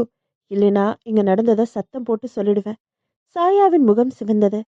இவள் பெண் புலி, அவன் ஆண் சிங்கம். ஜெயந்தன் அழகாகவே இருந்தான். அவன் அழகு பிடித்திருந்தது. அவன் குறும்பு பிடித்திருந்தது. வெக்கமா இருந்தா முகமுடியை கலட்டாமலே ஐ லவ் யூ சொல்லு. மாஸ்க் படத்துக்கே வர்ற ஜும்கேரி மாதிரி இந்த மாஸ்க போட்டாலே தனி தெம்புதான். விழிப்பூக்களில் வீசிய காதல் வாசத்தை இவள் மறைத்த போது அவன் மோப்பம் பிடித்து விட்டான். இவள் விழிகள் எழுதிய மொழி கவிதை வரிகளை படிக்க கற்றுக்கொண்டு விட்டான். அப்புறம் என்ன? இப்படி முகமுடியில் ஆரம்பிச்ச காதல் மெல்ல மெல்ல விஸ்வரூபம் எடுத்து முகமுடியை கலைஞ்சு ஒருவர் கண்ணுக்குள்ள ஒருவரை பார்க்க கத்துக்கிட்டு கவிதை படிச்சு மௌனத்தை மொழிபெயர்த்து உளறல் வசனங்களுக்கு மொழிப்புரை எழுதி இப்படியாக வளர்ந்த காதல் கடைசியில் தாத்தாவே துப்பறிந்து இவர்களை இணைத்து வைக்க சட்டென்று சாயாவின் நினைவுகள் கலைந்தன. வாசலில் யாரோ காலிங் பெல் அடித்தார்கள். அதற்குள் ஜெயந்தன் ஆபீஸ்ல இருந்து திரும்பி வந்துட்டானா என்ன? இன்னைக்கு பத்திரிகை ஆபீஸ் போய் கடிதங்களை வாங்கிட்டு வர்றத வேற சொன்னானே. யோசித்தபடி இவள் கதவு திறந்த போது ஒரு இளம் பெண் அழுதபடி வாசலில் நின்றிருந்தாள். யாரது? யாருமா நீ? யாரு வேணும்? இவள் கேட்டதுதான் தாமதம். இவள் கரங்களை கட்டி கொண்டு அந்த பெண் கதற ஆரம்பித்து விட்டாள். சாயா பின்னடைந்தாள். என்னாச்சு? அந்த பெண் விவரம் கூறினாள். சாயா கேட்டுக்கொண்டிருந்தாள். அந்த பெண்ணின் கதை. பகுதி 13. அலுவலகத்திலிருந்து வரும்போதே ஜெயந்தன் மகிழ்ச்சியுடன் வந்தான். அவன் கையில் ஸ்வீட் பொட்டலங்கள் இருந்தன. வாவ், இன்னைக்கு என்ன விசேஷம்? நாம இங்க குடிவந்த நாள்ல இருந்து இன்னைக்கு தான் உங்க முகத்துல சிரிப்பை பார்க்கறேன். பேசியபடி அன்புடன் கணவனை வரவேற்றாள் சாயா. என் முகமே அவ்வளவுதான். இப்ப நீ என்ன பண்ற? என் வீட்டுக்காரருக்கு டிஃபன் கொண்டுட்டு வர்றேன். நோ, இப்ப நம்ம 2 பேரும் ஹோட்டலுக்கு போக போறோம். நீ நீட்டா ட்ரெஸ் பண்ணிக்கிற. பின்ன ஸ்வீட் எதுக்கு? அது இனிக்கும். இன்ப இரவே நீ வா வான்னு அதுக்கு. ஐயோ, நேத்து ராத்திரி தூக்கம் போச்சுடி அம்மான்னு பாட போறீங்க அவ்வளவுதானே? நோனோ, நேத்து ராத்திரி தூக்கம் போச்சுன்னா அது கொசுக்கடி. இந்த நாள் இனிய நாள். இனி வரும் நாளெல்லாம் மகிழ்ச்சியான நாள். போகட்டும். மகிழ்ச்சிக்கு என்ன காரணம்? இத பாத்தியா? லெட்டர்ஸ். 10 லெட்டர்ஸ். உங்க வீட்டுக்கு உறுதுணையா, வேலைக்காரியா, நண்பியா, பக்கபலமா இருப்பேன்னு 10 பேர் லெட்டர் போட்டிருக்காங்க. இனிமே செலெக்ஷன் கமிட்டி நீதான். கடிதங்களை அவள் காலடியில் கொட்டினான். சாயா ஒவ்வொரு கடிதமாக எடுத்து படித்து பார்த்தாள். எல்லாருக்கும் வயசு கிட்டத்தட்ட 50, 55ன்னு இருக்கே. எல்லாம் வயசானவங்க. பைத்தியம். நீ என்ன எனக்கா பொண்ணு பார்க்குற? வீட்டுக்கு துணைக்கு தானே ஒரு ஆளு. ம். ஆனா இவ்ளோ பெரிய வீட்டை பெருக்கி தொடச்சு துணியை தேய்ச்சு இதெல்லாம் வயசானவங்களால ஆகுமா? என்ன சொல்ற? ஆல்ரைட், இப்பவே லேட்டு. போகும்போது பேசிக்கலாம். சீக்கிரம் கெட் ரெடி. டிக்கெட் வேற வாங்கிட்டு வந்துட்டேன். என்ன படம்? என் சுவாச காற்றே. சுவாசத்துக்கும் காத்துக்கும் என்ன வித்தியாசம்? 3 வித்தியாசம். சுவாசத்துக்கும் 4 எழுத்து, சுவாச காத்துக்கு 7 எழுத்து. ஸோ 3 வித்தியாசம். ஐயோ, நீங்க ஆள் செலக்ட் பண்ணவும் வேண்டாம், இன்டர்வியூ வைக்கவும் வேண்டாம். நான் செலக்ட் பண்ணிட்டேன். என்ன சொல்ற? யாரை செலக்ட் பண்ணியிருக்க? பாம்பே பொண்ணு வேஷம் போட்டுட்டு வந்துருச்சா? காக்க காக்க கனகவேல் காக்க. பைத்தியம் மாதிரி வளராதீங்க. நேரடியாவே பைத்தியம்னு திட்டிட்ட. அது என்ன மாதிரி? நீங்க ஆஃபீஸ்க்கு போன உடனே என்னை பார்க்க ஒருத்தி வந்தா. யார் அது? முன்ன பின்ன தெரியாதவங்கள வீட்டுக்குள்ள விடாதேன்னு எத்தனை தடவை சொல்லியிருக்கேன். அதான் எல்லா கதையும் கேட்டுட்டு தான் நான் உள்ள விட்டுட்டே விட்டேன். என்ன புதிர் போடுற? வேலைக்கு நான் ஆள் சேர்த்தாச்சு. பேர் கிருபா. நாளைக்கு வருவா. கிருபா? என்கிட்ட ஒரு வார்த்தை கேட்க வேண்டாமா? அதான் இப்ப கேட்குறேன். நல்ல பொண்ணு, நல்ல குடும்பம். ஆமாம் போ. நீ தான் பெத்து வளர்த்து பேர் வச்ச மாதிரி. சரி, உனக்கு பிடிச்சா சரிதான். அந்த கிருபாவை பிரபாவை என்ன வயசு இருக்கும்? சாயா தன் கணவனை பார்த்தாள். வயசை பத்தி இப்ப என்ன? அட, ஒரு கியூரியாசிட்டி தான். வயசானவங்கன்னா நான் பாட்டுக்கு அசால்ட்டா இருப்பேன். சின்ன வயசுனா நாளைக்கு நாளைக்கு அவ வேலைக்கு வரும்போது கொஞ்சம் டிப்டாப்பா இருப்பேன். ஏன்னா அம்மா ரொம்ப அழகு, ஐயா அப்படி இல்லைன்னு வேலைக்காரி கமெண்ட் அடிச்சிடக்கூடாதுல்ல. அதான். அவர்கள் சிரித்தார்கள். அதன் பின் சாயா ட்ரெஸ் பண்ணி கொண்டு வர இருவரும் ஸ்கூட்டரில் டவுனுக்கு படம் பார்க்க கிளம்பினார்கள். பாதி வழியில் ஸ்கூட்டர் வேறு மக்கர் செய்தது. எங்க கிளம்பும் போதே இதென்ன அபஸ்கொண்ட மாதிரி? வீடு திரும்பிடலாமா என்று சாயா கேட்டாள். சும்மா இரு, டிக்கெட் வீணாயிடும். நீ இங்க இரு, பக்கத்துல ஏதாவது ஒர்க் ஷாப் இருக்கும், மெக்கானிக்கை கூட்டிட்டு வரேன். ஸ்கூட்டரை ஸ்டாண்டு போட்டு நிறுத்திவிட்டு ஜெயந்தன் போனான். அரை மணியில் மெக்கானிக்குடன் திரும்பி வந்து ஸ்கூட்டரை ஸ்டார்ட் செய்து டவுனுக்கு போன போது படம் ஆரம்பத்திலிருந்து கொஞ்சம் போய்விட்டது. எனக்கு இப்படி பாதி படத்துல இருந்து பார்த்தா பிடிக்காது, முழுசா பார்க்கணும். எனக்கு கூட தான் முழுசா பார்க்கணும். முறைக்காத. நான் படத்தை சொன்னேன். இன்னொரு நாள் பார்க்கலாம். அதன் பின் படம் முடிந்து அவர்கள் ஹோட்டலில் சாப்பிட்டு விட்டு வீடு திரும்பிய போது இரவு மணி 11க்கும் மேலாகி விட்டது. வாசலில் ஒரே இருட்டு. அப்பாடா, போகும்போது வராண்டா லைட்டை போட்டுட்டு போகணும்னு நினைச்சேன். மறந்துட்டேன். பேசியபடி சாயா வராண்டாவில் நுழைந்து பூட்டை திறக்க முற்பட காலில் இதென்ன வளவலன்னு செருப்பையும் மீறி ஏதோ ஒரு திரவம் காலின் பக்கவாட்டு சதையை தொட்டவுடன் சிலீரென்று ரத்தம் உறைந்தது போல் ஒரு உணர்வு. ஜில்லென்று ஐஸ் கட்டியை வைத்த மாதிரி. என்ன அது? சாயா அவசரமாக உள்ளே போய் வாசல் லைட்டை போட்ட போது ஓப்பன் வராண்டாவில் முட்டை ஒன்று உடைத்து அதன் வெள்ளை கருவும் மஞ்சள் கருவும் சிந்தி ஓடிக்கொண்டிருந்தது. சுற்றிலும் எறும்பு மொய்த்து கொண்டிருந்த அந்த திரவத்தை நக்கிக் கொண்டிருந்த பூனை ஒன்று இவளை கண்டதும் ஓடியது. தோட்டத்தில் இவள் பாம்பு புற்றுக்கு பக்கத்தில் வைத்த முட்டை இங்கு எப்படி வந்தது? அந்த வெள்ளக்கரு மஞ்சக்கரு குழம்பின் நடுவே பாம்பு ஊர்ந்து சென்றது போன்ற ஒரு தடம். கிளம்பும் போது சகனம் சரியில்லை. இது வேற புது குழப்பம். சாயா பிரமித்து போனாள். பகுதி 14. கிருபா வேலைக்கு வந்து சேர்ந்து விட்டாள். 20, 22 வயதிற்கும் தான். மாநிறம்தான், ஆனால் நல்ல லட்சணம். அந்த உடல்வாகு ஒரு கை தேர்ந்த சிற்பி செதுக்கியது போன்றிருந்தது. கோவில்களில் பிரகாரத்தில் சிலைகள் இருக்குமே, கண்ணாடியில் முகம் பார்ப்பது போல பாவை விளக்கை கைகளில் ஏந்தியது போல இந்த கிருபாவும் ஒரு சிலைதான். சிற்பம் செதுக்காத பொற்சிலை. கிருபாவிற்கு என்னென்ன வேலைகள் என்பதை சரியாக சொல்லிக் கொடுத்து விட்டாள். காலை காஃபி போடுவதிலிருந்து இரவு படுக்கைக்கு போகும் வரை கிருபாவின் வேலைகளை பட்டியலிட்டு சொல்லிவிட்டாள். வெளியே போவது, மார்க்கெட்டிலிருந்து காய்கறி வாங்குவது. அம்மா, இன்னைக்கு சோளா படோரை பண்ணலாமா? வெஜிடபிள் புலாவா? கொஞ்சம் பட்டாணி வாங்கணும். மற்றபடி மசாலா தான். மார்க்கெட்டுக்கு போனா காய்கறி கடைக்காரனோட சண்டை பிடிச்சு விலைய பேரம் பேசுவா. சொத்தல் காய்கறிகளை தூக்கி போட்டுட்டு வேற எடுப்பா. பாத்தீங்களா, நீங்க மார்க்கெட்ல இருந்து காய்கறி வாங்கிட்டு பாதி அழுகலா இருக்கும், சொத்தையா இருக்கும். ஒரு சமயம் காலிஃப்ளவர்ல 2 இன்ச்சு புழு இருந்தது. இப்ப பாருங்க, கிருபா வந்ததுல இருந்து பார்த்து பார்த்து காய்கறி வாங்குறா. எல்லாம் ஃப்ரெஷ்ஷா இருக்கு. சொல்ல மாட்டா பின்ன. இது எத்தனை நாளைக்கு நடக்குதுன்னு பாக்குறேன். நீயும் வர வர உட்கார்ந்து தின்னு தின்னு கொளுத்துதான் போயிட்ட என்றான் ஜெயந்தன். எந்த வேலையை கிருபாவிடம் ஒப்படைத்தாலும் தன் கைகளால் கணவனுக்கு பரிமாறும் வேலை, காஃபி தருவது போன்ற வேலைகளை சாயாவே தான் கவனித்துக் கொண்டாள். அதே போல தன் தோட்டத்துக்கு புத்துக்கு பால் ஊற்றும் வேலையையும் முட்டை போடும் வேலையையும் தானே பார்த்து செய்து வந்தாள். அம்மா, இந்த பாம்பு நம்மள ஒன்றும் செய்யாதா? ஒரு நாள் கிருபா கேட்டாள். நல்லவங்கள இந்த பாம்பு ஒன்றும் பண்ணாது. இது வாழும் பாம்பு. எங்க அப்பா காலத்துல இருந்து பார்த்துட்டு தான் வர்றேன். கிருபாவின் கண்களில் கண்ணீர். அக்கா, இந்த பாம்பு உங்க அம்மாவை பழி வாங்கிடுச்சு. அதே மாதிரி என் தாயையும் பழி வாங்கிடுச்சு. நம்ம அப்பா பண்ணின தப்புக்கு. ஷ்! சுற்றும் முற்றும் பார்த்தபடி சாயா அவளை எச்சரித்தாள். இதோ பாரு கிருபா, நீ எங்க அப்பாவோட இளைய தரத்து மகள்ங்கிற உண்மைய நான் என் புருஷனுக்கு சொல்லல. ஏனோ தெரியல, எங்க அப்பாவை பத்தி குத்தம் சொல்ல மனசு வரல. அப்பா கோபக்காரர், பேராசக்காரர், பணத்துக்கு ஆசைப்படுறவர். அதுக்காக என் மனசுக்கு அவர் மேல எனக்கு வெறுப்பு எதுவும் இல்லை. உன் கதையை கேட்டப்போ நான் பிரமிச்சு போயிட்டேன். எங்க அப்பாவோட நீயும் உன் தாயை எடுத்துட்ட போட்டோவை நீ காட்டினதுக்கு அப்புறம்தான் சரி உன்னை இந்த வீட்டுக்குள்ள நுழைய விடலாம்னு தீர்மானிச்சேன். இதையெல்லாம் நான் என் புருஷன்கிட்ட சொல்லவே இல்லை. நீ மறந்து போய் கூட என் அக்கான்னு கூப்பிடாத. கிருபாவின் கண்களின் கண்ணீரை துடைத்து கொண்டாள். இல்ல, சாரியம்மா. நீங்க இல்லைன்னா என் கதி என்ன ஆகி இருக்கும். கொஞ்ச நாள் தான் அப்பா எங்க கூட இருந்தாரு.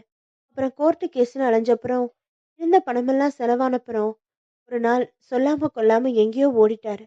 அப்பதான் திடீர்னு ஒரு நாள் எங்க அம்மா பாம்பு கடிச்சு இறந்துட்டாங்க. இந்த பாம்பு தான் பழி வாங்கி இருக்கணும்.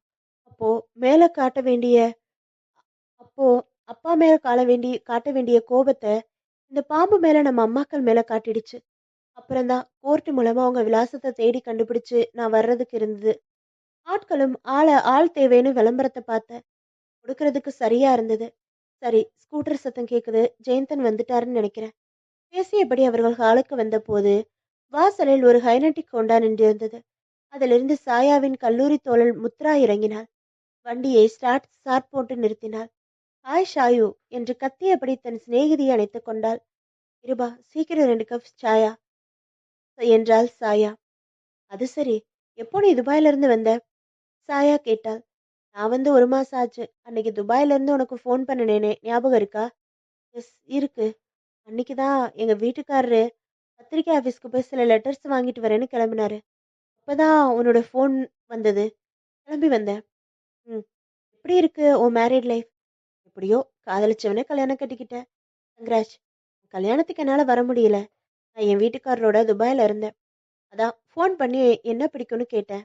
உனக்கு பிடிச்சதையே உனக்கு வாங்கி ப்ரெசென்ட் பண்ணலான்னு ஒரு ஆசை. போதுமா?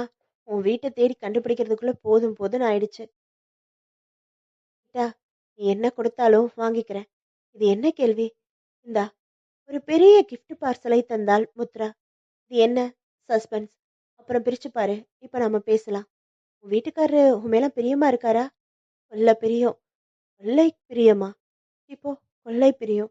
ஆமா, ஏதோ பாம்பு புத்துன்னு என்னவோ சொன்ன. எனக்கு ஒண்ணுமே புரியல. என்ன அது? சொல்றேன். ஒவ்வொன்னா கேளு, ஒவ்வொன்னா சொல்றேன். இரு இரு, டீ வந்தாச்சு. முதல்ல இந்த டீயை குடி என்றவள் கிருபாவிடம். கிருபா, ஏதாவது ஸ்நாக்ஸ் இருந்தா கொண்டு வாயேன் என்றாள். உத்ரா கிருபாவை நிமிர்ந்து பார்த்தாள். இவள எங்கேயோ பார்த்திருக்கேன். இந்த முகம் எனக்கு அறிமுகமான முகம். யார் அது? கிருபா விவரங்களை துரைத்து கொண்டாள். ம், யாருடி இது? அசிஸ்டன்ட். வீட்டு வேலைகளுக்கு ஒத்தாசையா வீட்டோட இருக்கா. சின்ன பொண்ணா வேலைக்கு சேர்த்திருக்கிறியே. நீங்களும் புதுசா கல்யாணம் ஆனவங்க. ஏதாவது சந்தை இடுக்கு வழியா பார்த்து வைக்க போறா.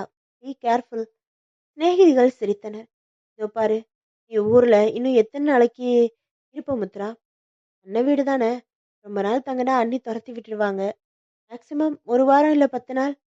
ஆல்ரைட். உன்னோட ஃபோன் நம்பர் எனக்கு தா. ஒரு சண்டே நீ நம்ம வீட்டுக்கு வரணும். அன்னைக்கு தான் என் வீட்டுக்காரருக்கும் லீவு. நம்ம ஜாலியா அரட்டை அடிச்சுட்டே சாப்பிடலாம். சரியா? இல்லைன்னா மூணுல மூன்லைட் டின்னர் வச்சுக்கலாமா? சித்ரா பௌர்ணமி வருது. மொட்டை மாடியில ஜாலியா பேசிட்டு சாப்பிடலாம். என்ன? அதுவும் சரிதான். உன் வீட்டுக்காரரோட கலந்து பேசிட்டு எனக்கு ஃபோன் பண்ணு. நான் வர்றேன். இதுபை உன் அசிஸ்டண்ட்டை நான் எங்கேயோ பார்த்துருக்கேன். அது எங்கன்னு என்னால் ஃபிக்ஸ் பண்ண முடியல. இரு, சித்ரா பௌர்ணமி டின்னருக்கு வர்றதுக்குள்ள கண்டுபிடிச்சிடுவேன்.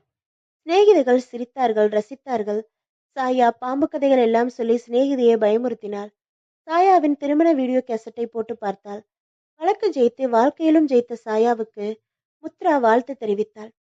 முத்ரா விடை பெற்று போன பின் சாயா அந்த கிஃப்ட் பார்சலை பிரித்து பார்த்தாள். அதற்குள் ஒரு கார்லெஸ் போன் ஆன்சரிங் ஆன்சரிங் மிஷினுடன் இருந்தது. அன்பு தோழி என்றொரு வாழ்த்து அட்டையும் உடன் இருந்தது. இதை இன்ஸ்டால் பண்ண வேண்டுமானால் டிபார்ட்மெண்டிடம் பர்மிஷன் வாங்க வேண்டும். இங்கே டிபார்ட்மெண்ட் ஆட்கள் வந்து இதை வைப்பதற்குள் அடுத்த ஜென்மம் வந்துவிடும். பீரோவுக்குள் அந்த போனை வைத்து பூட்டிய சாயா அதை பற்றி அப்போதைக்கு மறந்தே போனாள். பகுதி 15. இன்னைக்கு பௌர்ணமி, சித்ரா பௌர்ணமி. நிலவு முழு வீச்சுடன் தன் கதிர்களை பூமிக்கு அனுப்பி பூமியை முத்தமிடும் நாள். நிலவின் கதிரியக்கத்தில் சமுத்திரம் தன் அலைக்கரங்களை நிலவை தழுவ ஆசைப்படும் நாள். இதே பௌர்ணமி நாள்ல தான் தாஜ்மஹால் அந்த பளிங்கு மண்டபம் மிதப்பது போல தோற்றமளிக்கும் நாள். காலையில இருந்து சாயாவும் கிருபாவும் ரொம்ப பிஸியா இருந்தாங்க.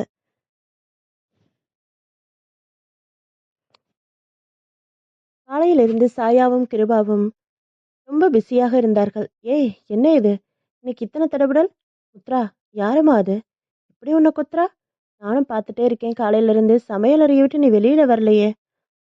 நோ பேச்சு. சாயங்காலம் ஆஃபீஸ்ல இருந்து வரும்போது எல்லாம் ரெடியா இருக்கும். எல்லாம் ரெடினா என்ன? மணவரையா முதலிரவரையா? கஷ்டம். எப்போ பார்த்தாலும் அதே நினப்புதானா? அன்று வந்ததும் அதே நிலா, இன்று வந்ததும் அதே நிலா. ஜெயந்தன் பாடினான்.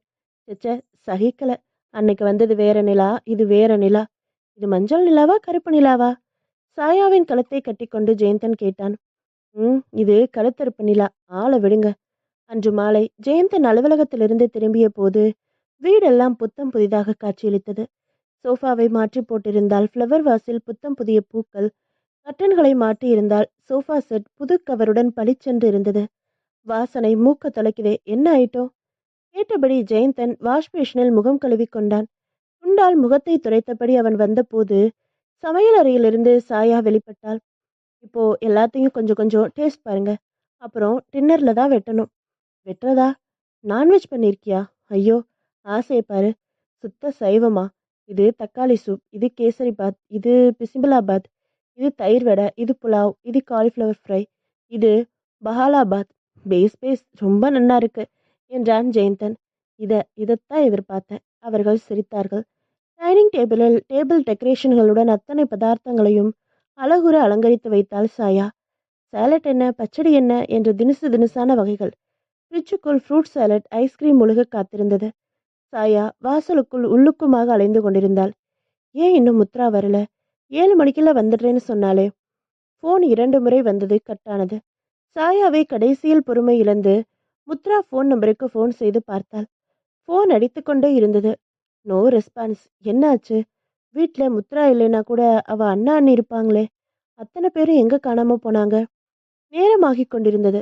இதை பார்த்தாயி, விருந்து சாப்பாட்டை வச்சுட்டு என் கையை கட்டி போட்டுடாத. நீ வேணா உன் சிநேகிதிக்காக காத்துரு. என்னால முடியாதுமா, நான் சாப்பிட போறேன். ஜெயந்தனை பிளேட்டை எடுத்துக்கொண்டான். தனக்குத்தானே பரிமாறிக்கொண்டான். சாப்பிட ஆரம்பித்தான். Wow, wonderful. ம் டிலீஷியஸ். வா சாயா, பேசாம நீயும் சாப்பிடு. மொட்டை மாடிக்கு போய் மூன்லைட் டின்னர் சாப்பிடலைனாலும் இந்த டியூப்லைட் டின்னராவது சாப்பிடு. சாயா காத்திருந்தாள். போன் அடித்தது. சாயா ஓடியே போய் ரிசீவரை எடுத்தாள். நல்ல வேலை, இந்த முறை கட்டாகவில்லை. முத்ரா, என்ன இது? உனக்காக நாங்க காத்துட்டு இருக்கோம். சாரி சாயா, என் வீட்டுக்காரர்கிட்ட இருந்து இமெயில் வந்தது. என்ன உடனே இன்னைக்கு நைட்டு ஃப்ளைட்ல கிளம்பி வர சொல்லியிருக்காரு. ஏதோ எமர்ஜென்சியா. அவருக்கு டிராவல்ஸ்ல தானே வேலை. ஸோ டிக்கெட் கிடைச்சிடுச்சு. அதனால நேராக ஏர்போர்ட்டுக்கு வந்துட்டேன். இப்போவும் ஏர்போர்ட்ல இருந்து தான் பேசுகிறேன். இப்போ தான் டிக்கெட் கன்ஃபார்ம் ஆச்சு. மிட் நைட்டில் ஃப்ளைட்டு. இனிமேல் டின்னருக்கு வந்து திரும்ப முடியாது. மன்னிச்சிடு. ஒரே டென்ஷனாக இருந்ததால தான் பேச முடியல. 2 தரம் ட்ரை பண்ணேன், கட் ஆயிடுச்சு. ஓப்பா, என்னோட சந்தோஷங்களை எல்லாம் தொலைச்சிட்டேன். சரி போ, உன்னோட பேசவே மாட்டேன். முத்ரா ஃபோனில் சிரித்தாள். உன்னோட சந்தோஷங்கள் உன்கிட்ட தான் இருக்கு. நீ தொலைச்சிடாத. பை தி பை, இன்னொரு முக்கிய சமாச்சாரம். அதை சொல்லவும் தான் கூப்பிட்டேன். அந்த கிருபா யாருங்கிறத கண்டுபிடிச்சிட்டேன். அவ யாரு தெரியுமா? முத்ரா பேச பேச மறுபடியும் ஃபோன் கட்டானது. சாயா காத்து பார்த்தால் ஃபோன் மறுபடியும் வரவில்லை. ரிசீவரை எடுத்து பார்த்தபோது லைன் ரெட்டாக இருந்தது. சாயா எரிச்சலுடன் ரிசீவரை வைத்துவிட்டு டைனிங் ரூமுக்கு வந்தாள். ஜெயந்தன் சாப்பிட்டு முடித்துவிட்டு கை கழுவி கொண்டிருந்தான். அம்மா, சாப்பாடு? கிருபா தயங்கியபடி கேட்டாள். நீ சாப்பிடு கிருபா, எனக்கு பசி இல்ல. சாம்பிள் பார்க்குற சாக்கில் ஒவ்வொரு ஐட்டத்திலையும் கொஞ்சம் கொஞ்சம் ருசி பார்த்ததுல வயிறு ரொம்ப போச்சு. பாக்கி எல்லாத்தையும் எடுத்து ஃப்ரிட்ஜில் வை. நாளைக்கு சமைக்கவே வேண்டாம். பேசிய சாயா தண்ணீரை குடித்துவிட்டு பெட்ரூமுக்குள் நுழைந்தாள். ஜன்னல் வழியாக பௌர்ணமி நிலவின் குளிர் கிரகணங்கள் அந்த அறையை குளிப்பாட்டி கொண்டிருந்தது. சாயா உறங்க ஆரம்பித்தாள். பகுதி 16. சாயா ஒரு பழைய புத்தகத்தை படித்துக் கொண்டிருந்தாள். ஸ்லேடை பாடல்கள் நிரம்பிய புத்தகம். ஆட்டி ஆடி குடத்தடையும் ஆடும்போதே இறையும் அர்த்தம் படித்தாள். பாம்பு படமெடுத்து ஆடிய பின் பிடாரனின் கூடைக்குள் அடையும். எல் செக்கில் ஆட்டப்பட்ட பிறகு எண்ணெயாக்கி குடத்திற்குள் குடிபுகும். பாம்பு படமெடுத்து ஆடும்போது உஸ் உஸ் என்று இறையும். செக் ஆட்டும்போது சத்தம் போடும். கூடையின் மூடியை திறந்தால் பாம்பு உடனே தன் தலையை தூக்கி படம் எடுத்து முகம் காட்டும். எண்ணெய் குடத்தோட மூடியை திறந்தால் நம் முகத்தோட பிரதிபிம்பம் அதில் தெரியும். வாவ்! சாயா ஆச்சரியப்பட்டாள். எத்தனை அழகான ஸ்லைடை! மூடி திறக்கப்பட்ட குடத்திற்குள் தெரியும் முகம் யாருடையது? சாயா ஏதோ யோசனையுடன் தன் பீரோவை திறந்தாள். அதில் பிரிக்கப்பட்ட கிஃப்ட் பார்சல். முத்ரா தந்த முத்திரை பரிசு. அன்று கூட ஜெயந்தன் சொன்னான், கார்லெஸ் போனா எங்க வேணா தூக்கிட்டு போய் பேசலாம். ஆனா அதுக்கு டிபார்ட்மெண்ட் கிட்ட பர்மிஷன் வாங்கணும். நீ தோட்டத்துல புத்துக்கு பால் விடுற நேரத்துல போன் வந்ததுன்னு வச்சுக்கோ. இதை உன்கிட்ட வச்சிட்டு இருந்தா நீ அங்க இருந்தே பேசலாம். ஆனா இப்பதான் செல்போன் எல்லாம் வந்தாச்சே. சாயா சிரித்தாள். ஏன், பாம்புக்கு பக்கத்துல இந்த கார்லெஸை வச்சுட்டா அது கூட நம்மளை கூப்பிடணும்னா இதுலயே பேசுமே. நான் சீரியஸா பேசுறேன், நீ கிண்டல் அடிக்கிறியா? பாம்பு வெளியே விருந்து உஷு உஷுன்னு பேசுறதே போதும். இன்னும் ஃபோன் வழியா வேற பேச வேணுமா? உன் ஃப்ரெண்டுக்கு கிஃப்ட் தர இந்த ஐட்டம் தானே கிடைச்சது. துபாயில் எத்தனை எத்தனை ஃபேன்சி சாமான்கள்லாம் இருக்கு. மேஜிக் லைட்டு, ஸ்விட்சும் இல்லாமல் தொட்டா எரியிற லைட்டு, அப்புறம் ரெயின்போ ஹாட் டாலர்ஸ். அடுத்த தடவை வரும்போது வாங்கிட்டு வர சொல்கிறேன். அப்புறம் உன் ஃப்ரெண்டு ஃபோனே பண்ணல? இல்லை, அவளுக்காக சமைச்ச விருந்த நாம சாப்பிட்டு முடிக்கிறதுக்குள்ள 3 நாள் ஆச்சுல்ல? சாயா பேசவில்லை. ஆமாம், நானும் பார்த்துட்டே இருக்கேன். உன் ஃப்ரெண்டு விருந்து சாப்பாட்டுக்கு வரலைன்ன உடனே நீ டல்லாயிட்ட. அந்த சோகம் இன்னும் மாறவே இல்லையே. வர வர நீ சிரிக்கிறதே இல்லை தெரியுமா? ஜோக் அடிக்கிறது இல்ல, நான் ஜோக் அடிச்சாலும் அதை ரசிக்கிறது இல்ல. சாயா சிரிக்க முயன்றாள். வாய் விட்டு சிரிமா, நான் வேணா பாரட்டுமா? ஜெயந்தன் பாடிவிட்டு தப்பு தப்பு. சாயா சிரித்தாள். உன் பெருசு விளையாடத்தான் போகுது. என்ன பயமுறுத்துற? இல்லைங்க, என்னென்னமோ பயமா இருக்கு. இந்த வீட்டுல கூடிய சீக்கிரம் ஒரு சாவு, அதுவும் பாம்பு கடிச்சு சாவு விழுமோன்னு ஒரு பயம். பாம்பா? பாம்பா? ஏய், என்ன சொல்ற? ஜெயந்தன் மிரண்டு போய் அலறினான். கவலைப்படாதீங்க, நம்ம 3 பேர்ல யாரோ ஒருத்தருக்கு ஆபத்து தலைக்கு மேல இருக்கு. ஜெயந்தன் நிமிர்ந்து பார்த்தான். ஒரு பெரிய பள்ளி, இதுவும் வாழும் பள்ளியோ? தலைக்கு மேல ஃபேன் இருந்தா இருக்கு. ஃபேன் கீழே விழுந்து சாவு நிகழுமா இல்ல? யாரு கண்டா? அந்த பாம்பு காலை சுத்தின பாம்பு ஃபேனை சுத்திட்டு இருக்குமோ என்னமோ. இனிமே பாம்புக்குமே நான் பேசினா உன்னோட பேசவே மாட்டேன். அன்றைய இந்த சம்பாஷணைகளுக்கு பிறகு அவர்கள் அதிகம் பேசிக்கொள்ளவில்லை. என்னவென்று புரியாத ஒரு மன இறுக்கம் அங்கு நிலவியது. சாயா அந்த பாட்டு புத்தகத்தை மூடி வைத்தாள். குரியர் தபால் வந்திருப்பதாக சொல்லி கிருபா ஒரு கடிதத்தையும் ரசீதையும் கொடுத்தாள். குரியர் ரசீதில் கையெழுத்து போட்டு தந்த சாயா தபாலை பிரித்தாள். அந்த தபால் இவள் தாத்தாவின் கிராமத்திலிருந்து கிராம மணியக்காரர் அனுப்பியிருந்த கடிதம். ஏதோ ஒரு பண்ணை வீட்டை தாத்தா எந்த ஜென்மத்திலோ வாங்கினாராம். முன்பு அடிக்கடி அந்த தாத்தா அதன் பின் வருவதை நிறுத்தி வந்தாராம். அந்த பண்ணை வீடும் அந்த தோட்டமும் அந்த கிராமத்து பஞ்சாயத்தில் அடக்கமாம். சும்மா பூட்டி கிடந்தா பாம்பும் பள்ளியும் தான் அடையும். அதை வித்துடுறது தான் நல்லதுன்னு நட்புரி மேல கடிதம் போட்டிருந்தாரு. தாத்தா இறந்ததுக்கு அப்புறம் இவ இங்க குடியேறினதுக்கு அப்புறம் அந்த பண்ணை வீடு பத்தியே மறந்து போனாள் சாயா. இப்போ பூட்டப்பட்டிருக்கிற வீட்டுல பாம்பு தான் வரும். போதும், இங்க இருக்கிற ஒரு பாம்பு போதும், இன்னொன்னு வேணாம். கிராமத்துக்கு பயணப்பட சாயா முனைந்தாள். பெட்டியில் துணிமணிகளை எடுத்து வைத்துக் கொண்டு ஜெயந்தன் வருகைக்காக காத்திருந்தாள். பகுதி 17. Very good. ஆமா, உங்க தாத்தாவுக்கு இன்னும் எத்தனை இடத்துல சின்ன வீடு, சாரி பண்ண வீடு இருக்கு? ஆல்ரைட், மறைக்காத என்றான் ஜெயந்தன். என்ன விலையானாலும் பரவாயில்ல, வித்துரு. வந்த வர லாபம். மணியக்காரர் உங்க தாத்தாவோட ஃப்ரெண்டுன்னு சொல்ற. ஸோ அவரே எல்லா ஏற்பாடும் பண்ணிடுவாரு இல்லையா? அப்போ நீங்க வரலையா? நான் எதுக்குமா? நீதான் சோல் ப்ரொப்ரேட்டர். உன் கையெழுத்து தான் தேவை. உங்க தாத்தா ஏற்பாடு அப்படி. தவிர இப்போ ஆஃபீஸ்ல கொஞ்சம் அதிக வேலை. ஹெட் ஆஃபீஸ்ல இருந்து ஆஃபீஸர்ஸ் வர போறாங்க. ப்ரமோஷன் கிடைக்கும்னு நான் காத்துட்டு இருக்கிற நேரம், இப்போ லீவ் எடுத்தா 2 நாள் கூட லீவ் எடுக்க முடியாதா? No chance. நீ துணைக்கு கிருபாவை வேணா கூட்டிட்டு போயிடு. நான் நிம்மதியா ஹோட்டல்ல சாப்பிட்டுடுவேன். ஹோட்டல்ல தான் தங்குவேன். சாமி சத்தியமா இந்த வீட்டுக்கு நீ இல்லாம நான் வரமாட்டேன்ப்பா. நான் பாட்டுக்கும் நீ பக்கத்துல இருக்கேன்னு நினைச்சு தலையணைய கட்டிப்பேன். அங்க பாம்பு படுக்கையில படுத்திருக்கும். தேவையா இது? பில்லி மாதிரி என்னை பார்த்து சிரிக்கும். நாம ஆமா, நம்ம வீட்ல இருக்கிறது ஆண் பாம்பா பெண் பாம்பா? சாயா பேசவில்லை. ஒரு வழியாக இப்பொழுதுதான் ஒரு தோட்டக்காரனை அமைத்திருக்கிறேன். அந்த அவன் வந்ததுல இருந்து தோட்டத்தை கொத்தி கிளறி பதப்படுத்தி உரமிட்டு தண்ணீர் விட்டு. அவன் பெயர் துரை. ஊருக்கு கிளம்பும் முன், துரை, ரோஜா செடி பத்திரம். உரம் போட்டிருக்கு, நல்லா தண்ணி விடு. காஞ்ச ரோஜாக்களை எல்லாம் சாணி வச்சிடு. அப்புறம் தொட்டியில அன்னைக்கு நட்டு வச்சோமே மணி பிளான்ட், அது வந்துருச்சா பாரு. நான் வர்ற வர மறக்காம புத்துக்கு பால் ஊத்து, முட்டை போடு. துரையிடம் சொன்னாள் சாயா. நீ கவலையே படாத. முட்டை கிடைக்கலைனா கூட துரையே முட்டை போட்டு உன் பாம்புக்கு போட்டுடுவான். ஜெயந்தன் கிண்டல் செய்தான். நீ கவலையே படாத. முட்டை கிடைக்கலைனா நீங்க கவலைப்படாம ஊருக்கு போயிட்டு வாங்கம்மா, நான் பாத்துக்கிறேன். பொழுது போகலைனா ஏதாவது சினிமாவுக்கு போயிட்டு வாங்க. தேவி படம் நல்லா இருக்காம். தேவி எது? பாம்பு போதும், வெளியிலயும் போய் அதை பார்க்கணுமா? இவன் பாம்பென்று சொன்னதும் ஒருவேளை இவளத்தானோ? சாயா தனக்குள் சிரித்து கொண்டாள். கிருபாவிடம் கேட்டபோது கிருபா தான் வரவில்லை என்று சொல்லிவிட்டாள். அம்மா, ரொம்ப நாளா பிரார்த்தனை ஒண்ணு பாக்கி. எனக்கு தங்க இடம் கிடைச்சா பழனிக்கு வந்து பால்காவடி எடுக்கிறேன்னு வேண்டிக்கிட்டேன். இப்போ 2 நாள் லீவு கிடைச்சிருக்கு. என் பிரார்த்தனையை முடிச்சிட்டு வந்துடுறேம்மா, கிருபா சொன்னாள். ம், அதுவும் சரிதான். நானே மணியக்காரர் வீட்டில் தான் தங்க போறேன். அவங்களுக்கு கஷ்டம் தர வேண்டாம். ஆமா, பிரார்த்தனையின் போது என்னையும் நினைச்சுக்கோ. இந்தா, உண்டியல்ல இந்த பணத்தை ஏன் சார்பா போட்டுடு. ஆமா, நீ என்ன வேண்டிக்க போற?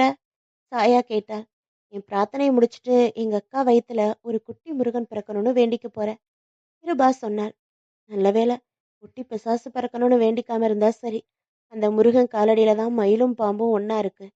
விரோதிகளை நண்பர்கள் ஆக்குறது அவன் சன்னிதானம் தான். சரி, நாளைக்கு காலையில நான் கிராமத்துக்கு பஸ் ஏறும்போது உன்னையும் பழனி பஸ்ல ஏத்தி விட்டுட்டு போயிடுறேன். செலவுக்கு பணம் தர்றேன். 500 ரூபாய் போதுமா? கிருபாவின் கண்களில் கண்ணீர். போதுமா? போதும். ம், சும்மா அக்கான்னு கூப்பிடாத. சாயா சமையலறையை விட்டு வெளியே வந்தபோது அரை வாசலில் ஏதோ நிழல். என்ன அது? பாம்பா? பகுதி 18. பண்ணை வீடு. மேட்டுப்பாளையம் அருகே இருக்கும் ஏதோ ஒரு கிராமத்து வீடு. சுற்றிலும் தோட்டமும் திறவுமாக. மலை ஏறினால் ஊட்டி கல்லாறு கார்டன் பிக்னிக் ஸ்பாட். இப்பொழுது பிளாக் தண்டர் வேறு வந்துவிட்டதால் இந்த இடத்திற்கு மவுசு கூடி இருக்கிறது. குழந்தைகளை கூட்டிக் கொண்டு அதன் சாக்கில் பெரியவர்களும் உல்லாசமாக இருக்கும் இடம். நாளைக்கே எனக்கு குழந்தை பிறந்தா நான் ஜெயந்தனோட இங்க வருவேன். இந்த பண்ணை வீட்டுல இருந்துட்டு போகட்டும். வீடு என்னவோ சின்னதுதான். ஆனா அதுல சகலவித வசதிகளும் இருந்தன. வாசல் வராண்டா, ஒரு சின்ன ஹால், ஒரு சமையலறை, ஒரு சுவாமி அறை என்று. இப்ப கூட சாயாவிற்கு லேசாக ஞாபகம் வருது. ஒரு முறை தாத்தா அம்மாவு கூட இவ இந்த இடத்துக்கு வந்திருக்கா. ஏதோ பிக்னிக் போற மாதிரி கையில பிசைஞ்ச சாத வகைகள் எடுத்துக்கிட்டு இங்க வந்திருக்கா. இதோ இந்த இடத்துலதான் இவ அம்மா இவளுக்கு சோறு ஊட்டியிருக்கா. இந்த தோட்டத்து மரங்களுக்கு பின் தாயும் மகளும் இணைஞ்சு கண்ணாமூச்சி ஆடி இருக்காங்க. இப்போ வாழ்க்கை கண்ணாமூச்சியில அம்மா தான் காணாம போயிட்டா. தாத்தாவிற்கு நல்ல ரசனை. வாழ்க்கையை ரசிக்க தெரிந்தவர். அதனால்தானோ என்னவோ அவன் வாழ்க்கையை ஆண்டவன் பிடுங்கி கொண்டு விட்டான். சின்ன வயசுல மனைவி இறந்து போனா. அப்புறம் ஞாகாவ இவரே வளர்த்து ஆளாக்கி கடைசியில ஒரு மூர்கன் கையில அவ வாழ்வு சீரழிஞ்சு திரும்பவும் பேத்தி மூலமா ஒரு புத்துயிர். இந்த ஜீவ செடிக்கு அன்பு தண்ணீர் பாய்ச்சியவ இந்த ஜாயாதான். இந்த வீட்டை எப்படி மறந்து போனேன்? இவ வர்றது தெரிஞ்சு மணியக்காரர் வீட்டை சுத்தப்படுத்தி வச்சிருந்தார்.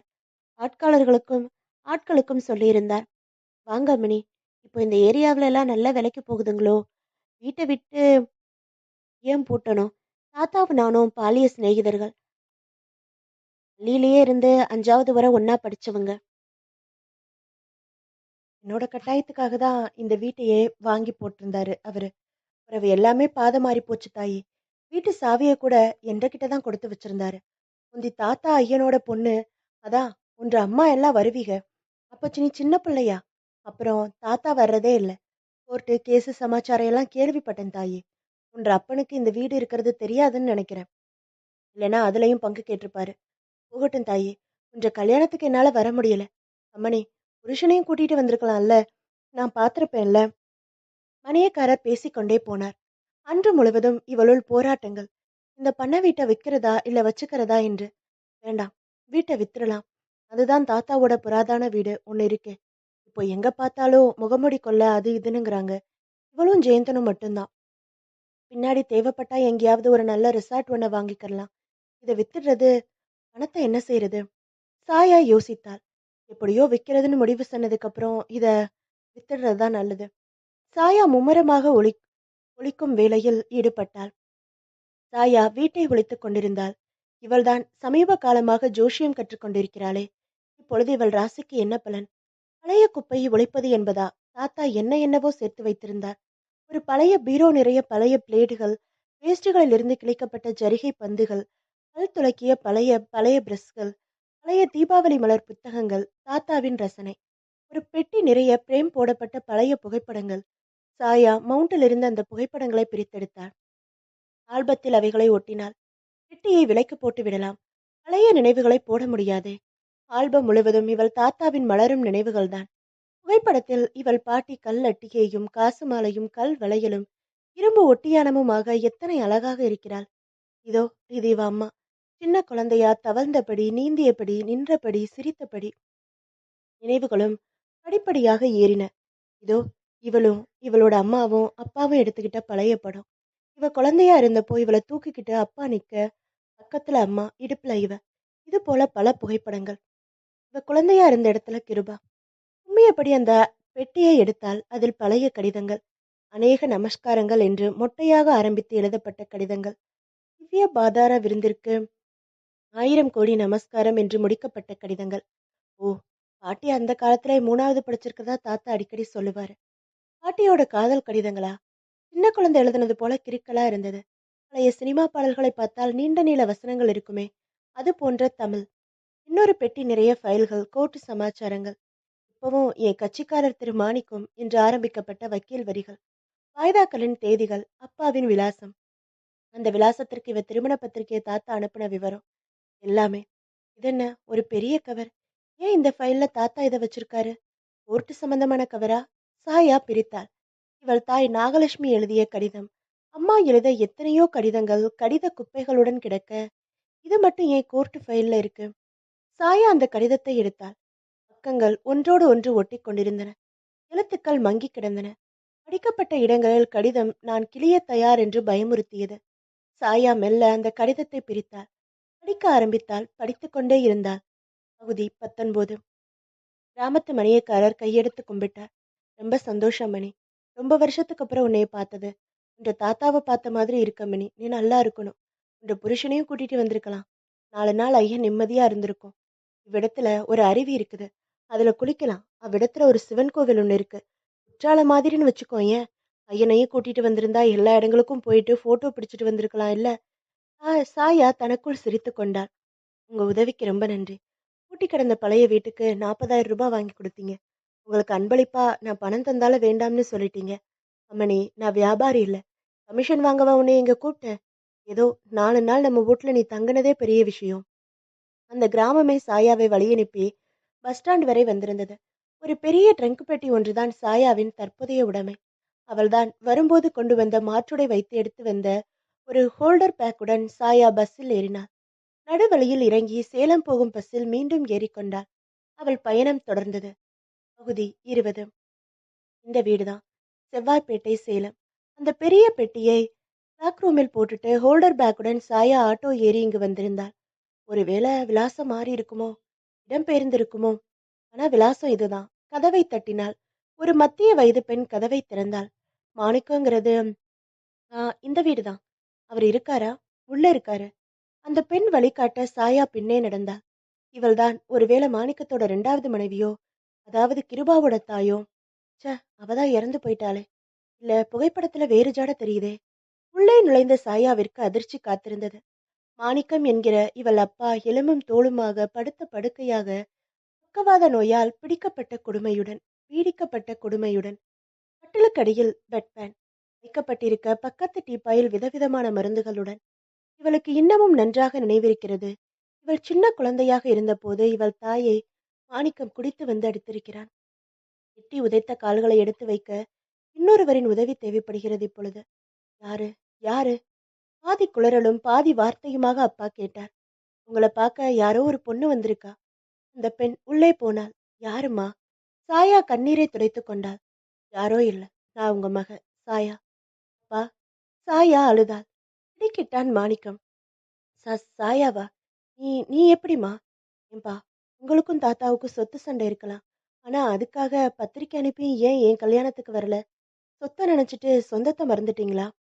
மாணிக்கம் அழுதான். நடுங்கும் கரல்களால் சாயாவின் கைகளை பிடித்துக் கொண்டார். இல்லம்மா, இல்ல. நான் ஆடின ஆட்டத்துக்கு ஆண்டவன் தந்த பரிசு இப்படி மொடமா சட்டம் ஊனிட்டு உன் கல்யாணத்துக்கு நான் வர விரும்பல. ஊர்க்காரங்க எதிரில மன ஊனத்தோட உடல் ஊனமானவங்கிறதையும் வெளிச்சம் போட்டு காட்ட வெக்கப்பட்டு தான் உங்களை பொறுத்தவரை நான் செத்தவனாவே இருந்துட்டு போகட்டும்னு வரலம்மா. இதற்குள் உள்ளே இருந்து வந்த அந்த பெண் காஃபி டம்ளரை தந்தாள். சாயா அவளை பார்த்தாள். அப்பாவின் வயது காலத்திற்கு ஒரு துணை தேவைதான். சித்தி, இப்படி உட்காருங்க என்றாள் சாயா. சித்தியா? அந்த பெண் திகைத்தாள். பாவம் சித்தி, கிருபா அந்த வீட்டுல நுழையிறதுக்காக, தன் மேல இரக்கம் வர வேணுங்கிறதுக்காக இருக்கிற தன்னோட தாயை இறந்தவளா சொன்ன கதை இவளுக்கு தெரிஞ்சிருக்க நியாயமில்லை. சாயா சிரித்தாள். ஆமா சித்தி, கிருபா இப்ப என் வீட்டுலதான் இருக்கா. இல்லம்மா, நான் உன் சித்தி இல்ல. உடம்பு தள்ளாம படுத்திருந்த பெரியவருக்கு நான் உதவி பண்றேன். அடுத்த தெருவில் இருக்கேன். பெரியவருக்கு கஞ்சி போட்டு கொடுத்து காஃபி கொடுத்து காலை நேரத்துக்கு உதவி செஞ்சுட்டு போயிடுவேன். ஒரு வேலைக்கார பையன் 8 மணிக்கு வருவான். அப்புறம் அவன் பாக்கி வேலைகளை பார்த்துப்பான். சாயா பிரமித்தாள். அப்போ அப்போ அப்பாவோட இளைய தரத்து மகன்னு கிருபா சொன்னது அத்தனையும் போய். மனைவி இருந்தும் திருமணமே செஞ்சுக்கிறாத அப்பாவுக்கு தாரமே இல்ல, பொண்ணும் இல்ல. அப்போ கிருபா யாரு? அப்பா குளறியபடி கேட்டார். என்னம்மா யோசிக்கிற? அந்த பெண்மணி, நான் வரேம்மா. இதான் இன்னைக்கு மக நீ வந்திருக்கல்ல, நான் சாயங்காலம் வரேன் என்றபடி விடை பெற்று கொண்டு சென்றாள். அந்த சிறிய வீட்டில் அப்பா அப்பா மட்டுமே தன்னந்தனியாக உடம்பு சரியில்லாமல். அப்பா, சொல்லுமா, உங்களை ஒரு கேள்வி கேட்கணும். ஒரே ஒரு கேள்வி கேட்கணும். கேளுமா. அதுக்கு முன்னால நானும் கேட்குறேன். ஏம்மா, உன் கல்யாணத்துக்கு தான் இந்த கையால ஆகாதவன் வரல. உன் புருஷனோட வந்திருந்தா அவரையும் பார்த்திருப்பேன் இல்லையா? ஏம்மா அவரை கூட்டிட்டு வரல? சாயா தந்தையின் கரங்களை பிடித்து கொண்டாள். என் புருஷனை நீங்க பார்க்கணும், அவ்வளவுதானே? அறிமுகப்படுத்தி வைக்கிறேன். சரிப்பா, என் கேள்விக்கு பதில் சொல்லுங்க. அம்மாவை அம்மாவை ஏன்பா கொன்னீங்க? மாணிக்கம் திகைத்தான். சாயா, எனக்கு தெரியும்பா. அம்மா தாத்தாவுக்கு எழுதின கடிதத்துல இருந்து எனக்கு உண்மை தெரிஞ்சது. அந்த கடிதத்தை தாத்தா ஏன் கோட்டு கட்டோட வச்சிருந்தாருன்னு இப்போ புரியுது. என் கல்யாணத்துக்கு நீங்க வரணும். என் கல்யாணம் முடிஞ்சதும் தன்னோட மகளை கொன்ன உங்க மேல வழக்கு போடணும்னு நினைச்சுதான் அந்த லெட்டரை பத்திரப்படுத்தி வச்சிருந்தாரு. ஆனா பாவம், தாத்தாவும் இறந்து போயிட்டதால. பேச பேச சாயாவின் மனதில் தாத்தாவுக்கு அம்மா எழுதிய கடிதத்தின் சில முக்கிய வரிகள் நினைவுக்கு வந்தன. அப்பா, வர வர எனக்கு பயமா இருக்குப்பா. என்னை சுத்தி ஏதோ ஒரு மர்மம் நடக்குதுன்னு நினைக்கிறேன். இவருக்கு திடீர்னு புதையல் ஆசை வந்திருக்கு. யார் யாரோ மாந்திரிகர்களை கூட்டிட்டு பேசுறாரு. என்னை அடிச்சு உதைச்சு என் நகைகளை ஒவ்வொன்னா வாங்கிட்டு போறாரு. கூடிய சீக்கிரம் என்னையும் என்ன எனக்கு பயமா இருக்குப்பா. ஒரே வீட்டுல இருந்தும் என்னால பேச முடியல. எப்ப பார்த்தாலும் என்னை கண்காணிச்சுக்கிட்டே இருக்காரு. அதனாலதான் இந்த கடிதத்தின் மூலமா விவரமா எழுதி உங்ககிட்ட தர்றேன். எனக்கு என்னவோ கூடிய சீக்கிரம் நான் நான் இறந்துடுவேணும்னு பயமா இருக்கு. சாயாவை நீங்க தான் பாத்துக்கணும். சாயா சொன்னதை கேட்ட மாணிக்கம் அழுதான். குலுங்கி குலுங்கி அழுதான். அன்று ரத்தம் சிந்தி இறந்த தன் மனைவிக்காக இன்று கண்ணீர் விட்டு கதறினான். நீளம் பாரித்து போன அந்த உடம்பை நினைத்து அழுதான். அவள் துடிதுடித்து செத்த அந்த வினாடிகளை நினைத்து அழுதான்.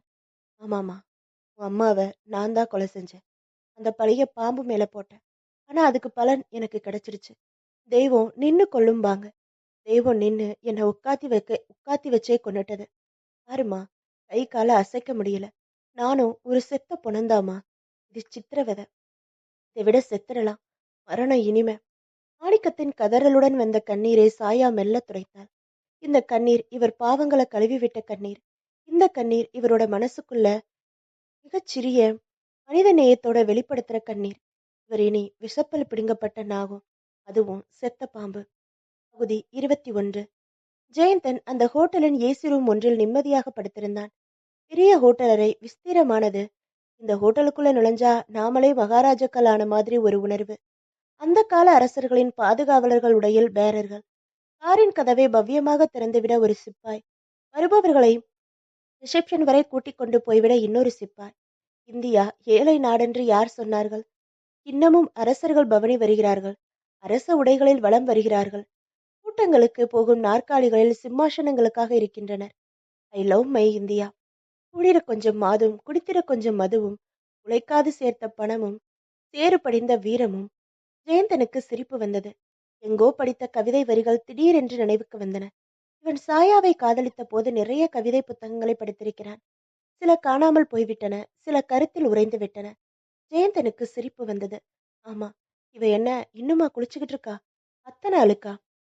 6 அங்குல ரப்பர் மெத்தை, ஸ்பிரிங் கட்டில், அந்த அறையில் இருக்கும் சின்ன ஃப்ரிட்ஜில் சிங்கார மது வகைகள், பட்டனை தட்டினால் ஓடி வந்து ஏனென்று கேட்கும் பணியாட்கள், அறையில் இருந்தபடியே ஆர்டர் செய்தால் பூலோகத்தின் அத்தனை உணவு வகைகளையும் நொடிக்குள் கொண்டு வந்து வைக்கும் ஜி பூம்பா ஹோட்டல் நிர்வாகம்.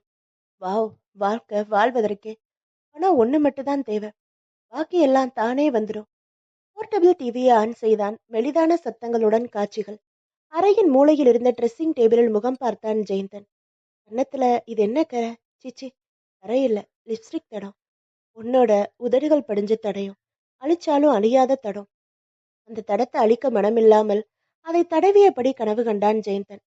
பாவம் சாயா, இவன் காதல டெட்டால் போட்டு கழுவிய பரிசுத்த காதல்னு தப்பா நினைச்சுக்கிட்டு இருக்கா. சாயாவை பத்தின விவரங்களை சேகரிச்சு கோர்ட்டு கேஸ்ல ஜெயிச்சா கண்டிப்பா அவ கோடீஸ்வரிங்கிற உண்மையை தெரிஞ்சு இவன் நாடகம் போட்டு அப்பப்ப எத்தனை எத்தனை திட்டங்கள் செயல்கள். உன் பரிமாங் ஹிந்தி படத்துல வர்ற மாதிரி அதுல கூட அந்த வில்லன் மடையன் மனைவிய முதல வாயில தள்ளி விட்டவன். நான் அப்படி இல்லை, என்னை யாராலையும் கண்டுபிடிக்க முடியாது. இந்த மரணம் சாயாவுக்கு வரப்போறது மரணம் இயற்கையானது. பாம்பு கடிச்சதால ஏற்படுற மரணம், யாரும் சந்தேகப்பட முடியாதபடி செட்டப் பண்ண மரணம். அதுக்குத்தானே இல்லாத பாம்பு இருக்கிறதா நான் நாடகம் ஆடிட்டு இருக்கேன். பாம்பு மட்டைய வாசல் வராண்டாவில போட்டு பாம்பு உருந்த தடத்தை பண்ணி எத்தனை நாடகம். அன்னைக்கு சினிமாவுக்கு போகும்போது ஸ்கூட்டர் பாதி வளையில நின்னதா கதை பண்ணி சாயாவை நடு வீதியில நிறுத்திட்டு மெக்கானிக்க கூட்டிட்டு வர்றதா சொல்லி வீட்டுக்கு வந்து பாம்பு கோலம் போட்டு. அப்பாடா, எத்தனை சாமர்த்தியம். இனி கவலை இல்லை. இவ அம்மா நாகா செத்த மாதிரியே மக சாயாவும் பாம்பு கடிச்சு இறந்து போனான்னு ஊர் உலகம் நம்பும். சாயா, நீ சாகத்தான் வேணும், வேற வழி இல்லை. ஏன்னா பாத்ரூம் கதவு திறந்தது. அதிலிருந்து குளித்து முடித்து சோப் வாசனையும் ஷாம்புவின் வாசனையும் மணக்க விளம்பரத்தில் வருகிற மாடல் மாதிரி ஒரு டர்க்கி ஸ்டவலை சுற்றி கொண்டு வருவது கிருபா. கிருபாவேதான். ஏய், என்னத்துக்கு குளிச்ச? மறுபடியும் குளிக்கணுமே, பேசிய ஜெயந்தன் அவளை நோக்கி தாவினான். லல்லலா. சோப் விளம்பர பெண் இலைகளில் தாளவாத்தியம் வாசித்தபடி குளித்துக் கொண்டிருந்தாள். பகுதி 22. வா வா, வலது காலை எடுத்து வச்சு உள்ள வா. ஆட்டோவிலிருந்து இறங்கிய சாயாவை அட்டகாசமாக வரவேற்றான் ஜெயந்தன். ஆமா, அதென்ன பெரிய பெட்டி? சாயா பேசவில்லை. நான் கேக்குறேன்ல, அதென்ன அவ்வளோ பெரிய பெட்டி? யாரையோ கொன்னு எடுத்துட்டு வர்ற மாதிரி. சாயா சிரித்தாள். உன்னப்புறம் எடுத்துட்டு போக சௌகரியமா இருக்கும்ல. ஜெயந்தன் திடுக்கிட்டான். என்ன சொல்ற? சாயா அவனுக்கு பதில் அளிக்கவில்லை. கிருபா, கிருபா என்று கூப்பிட்டாள். இன்னும் அவ வரவே இல்லை. பழனியில போய் காவடி தானே எடுக்க போறேன்னு சொன்னா. ஒருவேளை மாடு வாங்கி பால் கறந்து காவடி எடுக்கிறாளோ என்னமோ. சாயா சிரிக்கவில்லை. உனக்கு என்னாச்சு? ஏன் என்னமோ மாதிரி இருக்க? பஸ்ல வந்த களைப்பு. தோட்டக்காரன் துரை வந்தாச்சா? நல்ல வேலை, அவன்தான் எனக்கு துணை. அவன் இல்லைன்னா நான் ரொம்ப தவிச்சு போயிருப்பேன். சாயா குளித்தாள், உடை மாற்றி கொண்டாள். இன்னைக்கு நீ சமைக்க வேண்டாம் சாயா, நான் லீவு போட்டிருக்கேன். 2 பேரும் ஹோட்டல்ல போய் சாப்பிட்டுக்கலாம். சாயா இதற்கும் பதில் சொல்லவில்லை. தினசரி காலண்டரின் தாள்கள் கிழிக்கப்படாமல் இருந்தன. ஒவ்வொரு தாளாக கிழித்தவள் அன்றைய தேதியை பார்த்தாள். அமாவாசை. பௌர்ணமியும் அமாவாசையும் நிறைந்த நாட்கள், கனமான நாட்கள். வந்துட்டீங்களாம்மா என்று கேட்டபடி தோட்டக்காரன் துரை வாயெல்லாம் பல்லாக வந்து நின்றான். துரை, வாசல்ல ஆட்டோவில இருந்து ஒரு பெட்டியை இறக்கி வச்சிருக்கு, அதை உள்ள எடுத்துட்டு வந்து வை. துரை பெட்டியை தூக்க மாட்டாமல் தூக்கி கொண்டு வந்தான். என்ன இப்படி இந்த பெட்டி பொணக்கண கணக்குது? தனக்குள் நினைத்து கொண்டான். கிராமத்து பண்ண வீடு என்ன விலைக்கு போச்சு? ஜெயந்தன் கேட்டான். 40,000 ரூபாய். குட். கேஷா டிராப்பா? கேஷ். சரி, அதை கொடு. அதை கொண்டு போய். சாரி, அதை நான் செலவு பண்ண போறதில்ல. ஏன், பூஜை பண்ண போறியா? இல்ல தாத்தா ஞாபகமா சமாதி கட்ட போறியா? தாத்தாவுக்கு சமாதி கட்டி நாளாச்சு. இருக்கிறவங்களுக்கு தான் இனிமே கட்டணும். என்ன, நீ நானும் வந்ததுல இருந்து பாத்துக்கிட்டே இருக்கேன், நீ சரியாவே பேசல. சாயா உள்ளே போனால் சமைத்தாள். பேச்சில்லாமல் டைனிங் டேபிளில் இருவரும் எதிரெதிரே அமர்ந்து சாப்பிட்டனர். இப்படி மௌன விரதம் இருக்கவா இன்னைக்கு நான் லீவ் எடுத்தேன்? இன்னைக்கு ஒரு நாள் வேஸ்ட். சாயா டைனிங் டேபிளை ஒலித்தாள். திடீரென்று வானம் மப்பும் மந்தாரமுமாக மோடம் போட ஆரம்பித்து விட்டன. சில்லென்று குளிர்காற்று. சாயா தோட்டத்து பக்கம் போனாள். அங்கு என்னவோ கொத்திக் கொண்டிருந்த துரை. கற்கள் இருட்டிட்டே வருதுமா. பெரிய புயல் வரும்னு நினைக்கிறேன். ம். பெரிய புயல் வரத்தான் போகுது. சாயா தனக்குள் நினைத்துக் கொண்டாள். தினம் தினம் தவறாம புத்துக்கு பால் ஊத்துனியா துரை? சாயா கேட்டாள். ஆமாமா. வெறும் பால் ஊத்தி முட்டையும் போட்டேம்மா. புற்றின் முன்னால் உடைந்த முட்டை ஓடுகள் கிடந்தன. துரை, இன்னைக்குதான் நான் வந்தாச்சு. நீ வேணா லீவ் எடுத்துக்கோ. நாளைக்கு வந்தா போதும். மழை பலக்கறதுக்குள்ள நீ உன்னோட வீட்டுக்கு போயிடு. அம்மா, இன்னைக்கு அம்மாவாசை. அதனால என்ன? இன்னைக்குதான் பாம்பு நடமாட்டம் இருக்கும். புத்துக்கு வெளியே வந்து இர தேடும். நம்ம வீட்டு பாம்புக்கு இர தேடிய வேண்டிய அவசியம் இல்லை. நாம தான் அதுக்கு பாலும் முட்டையும் போடுறோமே. பஸ்லயே வரும்போது பேப்பர் படிச்சேன் துரை. என்ன படிச்சேன்னு தெரியுமா? வர வர நம்ம கோயம்புத்தூர் சைடுல பாம்பை வச்சு வியாபாரம் பண்றாங்களாம். என்னம்மா சொல்றீங்க? துரை நடுங்கியபடி கேட்டான். ஆமாம் துரை. நாகமாணிக்கத்துக்கு ஆசைப்பட்டு நம்ம பேரு வடநாட்டு வியாபாரிங்க இங்க வர்றாங்களாம். நாகமாணிக்கத்துக்கு லட்சக்கணக்கா பணம் தர அவங்க தயாரா இருக்காங்கன்னு தெரிஞ்சுட்டு ஒரு வீட்டுல நாகம் இருக்கிறதா கதை கட்டி விட்டு, அப்புறமா இந்த வீட்டு நாகம் வாழும் பாம்பு இதுகிட்ட மாணிக்கம் இருக்கு, இது அமாவாசைக்கு அது இர தேட வெளியே வரும், அப்ப நாகமாணிக்கத்தை கக்கிட்டு அந்த வெளிச்சத்துலதான் இர தேடும். அப்போ நான் அந்த நாகமாணிக்கத்தை எடுத்துடுறேன். இந்த நாகமாணிக்கத்தை பூஜாரியில வச்சா சுபிச்சம் வரும் அப்படின்னு சொல்லி ஏமாத்துறாங்களாம். இது நெசமா அம்மா? முந்தி நிஜமா இருந்திருக்கும். இப்ப போலி. எல்லாமே போலி. அதாவது கோதுமை மாதிரி ஒரு கெட்டியான வஸ்துவை காட்டி இதுதான் நாகமாணிக்கம், இதை தொட்டா கை நடுங்கும், பால்ல போட்டா பால் நிறமா நீல நிறமாகும் அப்படின்னு வித்த காட்டுறாங்களாம். இதுக்கு அந்த வியாபாரிகளை பொள்ளாச்சி, ஆலையார், சேத்துமடை பக்கம் காட்டுக்கு கூட்டிட்டு போய் அங்க ஏற்கனவே இவங்க செட்டப் பண்ணி வச்சிருக்கிற ஆதிவாசிங்க கிட்ட கூட்டிட்டு போய் ஏமாத்துறாங்களாம். என்னம்மா இது? அநியாயமா இருக்கு. ஆமாந்தர. இன்னும் கேளு. அந்த கோதுமை மாதிரி பழுப்பு நிறத்தோட இருக்கிற வஸ்துக்குள்ள ஏதோ கம்ப்யூட்டர் சிப்ஸ் வச்சு அதுல இருந்து ஒளி வர வைக்கிறாங்களாம். இந்த ஒளியை அளந்து பார்த்து அதுக்கு ஏத்த மாதிரி விலையாம். ஒரு அடி ஒளி வீசுனா 1 கோடியாம். 10 அடிக்கு 10 கோடி. இப்போ கோடிகள் எல்லாம் கேடிகள் வசத்துல. அப்புறம் அப்புறம் என்ன? அட்வான்ஸா சில லட்சங்களை வாங்கிட்டு அடுத்த அமாவாசைக்கு மாணிக்கம் தரேன்னு சொல்ல வேண்டியது. அட்வான்ஸ் பணத்தோட ஓடிட வேண்டியது. பாவம் வியாபாரிங்க அதிக பணத்துக்கு பேராசைப்பட்டா இப்படிதான் அழிவும் நஷ்டமும் வரும். தோட்டக்கார துரை கை நடுக்கத்துடன் கும்பிடு போட்டான். நான் வரேம்மா. துரை போனவுடன் ஜெயந்தன் அருகில் வந்தான். ஊர்ல இருந்து வந்ததுல இருந்து நான் இங்க நாயா கத்திட்டு இருக்க. தோட்டக்காரனோட என்ன பேச்சு? ஜெயந்தன் அன்புடன் கேட்டான். காதல் பேச்சு. என்ன உளர்ற? உளரல. காதல்னா என்ன? அன்பு. ஆமா. ஓ, கணவனே கண்கண்ட தெய்வத்துல வர்ற லலிதா மாதிரி வர வர உன்னை பார்த்தாலே ஒரு நாக தேவதை மாதிரி தோணுது. கணவனே கண்கண்ட தெய்வம் பழைய படம். அதை கூட பாப்பீங்களா? ம். டிவியில இப்ப பிற்பகல் இந்த மாதிரி பழைய படம் தானே போடுறாங்க. பிற்பகல் ஆபீஸ்க்கு போறீங்களா, படம் பாக்குறீங்களா? ஜெயந்தன் திடுக்கிட்டான். எங்கேயோ இடறுது. இந்த படத்தை 2 நாளைக்கு முன்னால ஏதோ சேனல்ல போட்டாங்க இல்ல. நான் கூட பொழுது போகாம கிராமத்துல இதை பார்த்தேன். வர வர நம்ம கிராமங்கள்ல கூட கேபிள் வந்தாச்சு தெரியுமா? சரி சரி, இதுதான் இப்போ எனக்கு முக்கியமான கவலை. சரி, அந்த படத்துல லலிதா மாதிரி நான் டான்ஸ் ஆடவா? உன்னை கண் தேடுதே அப்படின்னு ஆடவா? வேண்டாமா? அப்புறம் சாபம் கொடுப்பேன். கிழவனா போம்ப. ம். உங்க காதலிக்கு உங்களை அடையாளம் தெரியக்கூடாதுன்னா கிழவனா போனாதான் முடியும்.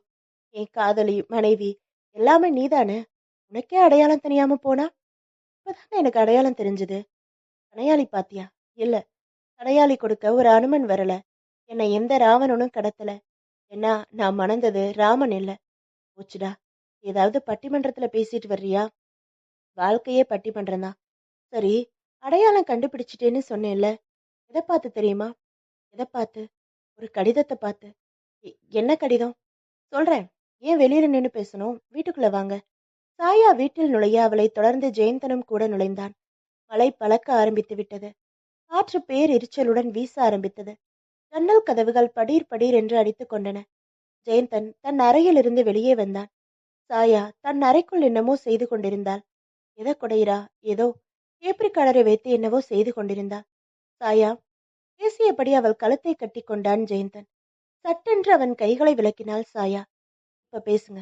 வீட்ல யாரும் இல்ல. தோட்டக்காரனை கூட வீட்டுக்கு அனுப்பிட்டேன். உங்களுக்கும் கிருபாவுக்கும் என்ன உறவு? ஜெயந்தன் முகம் வெளிரினான். ஏய், என்ன சொல்ற சாயா? கிருபா கிருபாவை நீதானே செலக்ட் பண்ணுன. நீதானே அவளுக்கு வேலை கொடுத்த. சாயா சிரித்தாள். அது நீங்க நடத்தின நாடகத்தோட ஒரு பகுதி. எனக்கே தெரியாம என்னையும் ஒரு கதாபாத்திரம் ஆக்கி நீங்க நடத்தின நாடகம். இந்த காலத்துல என்ன வேணா நடக்கும். சற்று நிறுத்திய சாயா தொடர்ந்தாள். குமுதம் படிச்சீங்களா? என்ன? சொல்றேன், கேட்டுக்கங்க. உங்க மாதிரி ரொம்ப பேர் இன்னமும் நம்ம நாட்டுல இருக்காங்க. மதுரை பக்கத்துல ஒரு கிராமத்துல நடந்த சம்பவம் கேளுங்க. கற்பின் விலை 20,000 ரூபாய்ங்கிற பேர்ல வந்த கட்டுரை. கற்புக்கரசி கண்ணகி வாழ்ந்த ஊர்ல 10, 15 வயசு குழந்தைகள் பாலியல் பலாத்காரத்துக்கு உட்படுத்தப்படுற கொடுமை. 40 வயசு 50 வயசு கிழவர்களுக்கு அவங்களோட காமத்துக்கு பலியாகிற பிஞ்சுகள். கலாச்சார சீரழிவு எல்லா இடத்துலயும் எல்லா துறைகள்லயும் மெல்ல மெல்ல வந்தாச்சு. வியாபாரங்கிற பேர்ல மத்தவங்க ஏமாத்துறது. நாகமாணிக்கத்தை விலை பேசினா என்ன, நாகலட்சுமிய விலை பேசினா என்ன, ரெண்டும் ஒண்ணுதான். இனிமே பெண்கள் நாகங்களாதான் மாறணும். படம் எடுத்து பாம்பு போல சீரணும். தன்னை அழிக்கிறவனை கொத்தணும். அவனை விஷம் கக்கி சாக வைக்கணும். சாயாவுக்கு மூச்சு வாங்கியது. மறுபடியும் தொடர்ந்தாள். நாகத்துக்கிட்ட மாணிக்கம் இருக்கு, பெண்கள் கிட்ட கற்பு இருக்கு. இது ரெண்டையுமே விலை பேசுற சமுதாயம். இதுல நீங்களும் ஒரு வியாபாரி. சாயா வெடித்தாள். என்ன பேத்துற? நான் பேத்தல, பேசுறேன். நீங்க தான் பயத்துல உளறீங்க. இருங்க, இந்த ஆன்சரிஸ் மிஷின்ல பதிவாகி இருக்கிற இந்த சம்பாசனைய கேளுங்க. அன்னைக்கு கிருபாவும் நீங்களும் பேசின பேச்சு ஞாபகம் இருக்கா? அன்னைக்கு முத்ரா, என் சிநேகிதிய பௌர்ணமி டின்னருக்கு கூப்பிட்டிருந்தேன். அவ வரல.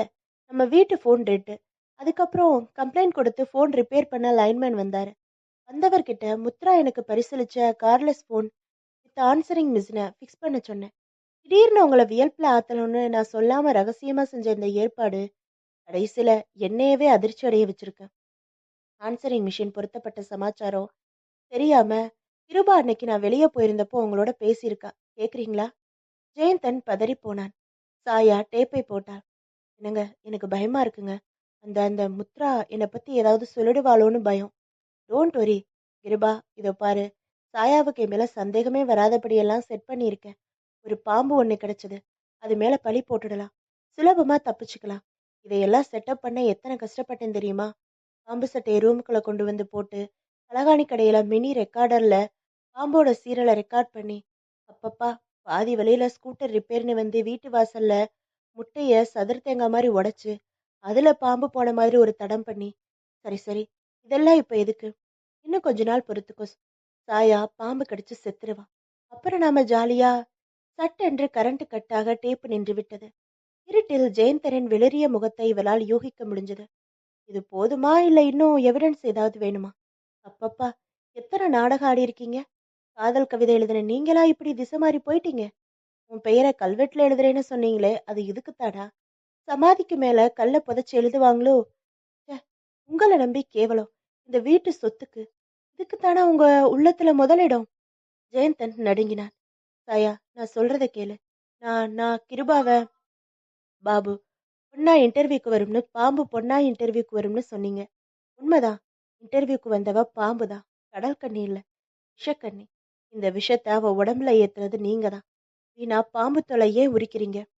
உங்களையே சந்தர்ப்பம் தோலுரிச்சு காட்டிடுச்சே. சாயா, கிருபா என் கூட தெரியும்.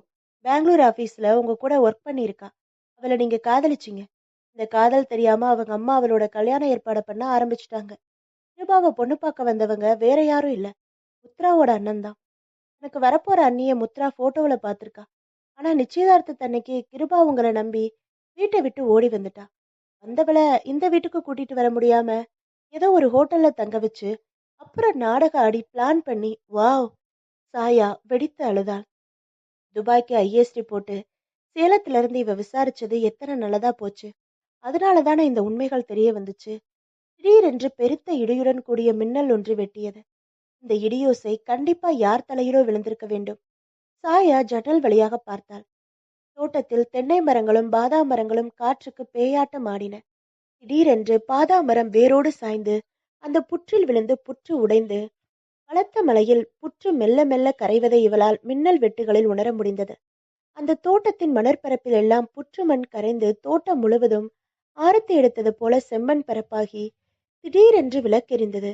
தனக்கு மிக அருகில் மிக அருகில் முகத்தில் கொல வெறியுடன் நின்று கொண்டிருந்த ஜெயந்தனை இவளால் காண முடிந்தது. அவன் கையில் ஒரு சிரஞ்ச். பாம்பு கடித்து இறந்து விட்டாள் என்று சொல்ல ஆர்சனிக் விஷம் ஏற்றப்பட்டிருக்கும் ஊசியோ? ஒன்னோ. கத்தியபடி சாயா ஜெயந்தனை பிடித்து தள்ளிவிட்டு தன் தனி அறைக்குள் புகுந்து கதவை தாளிட்டுக் கொள்கிறாள்.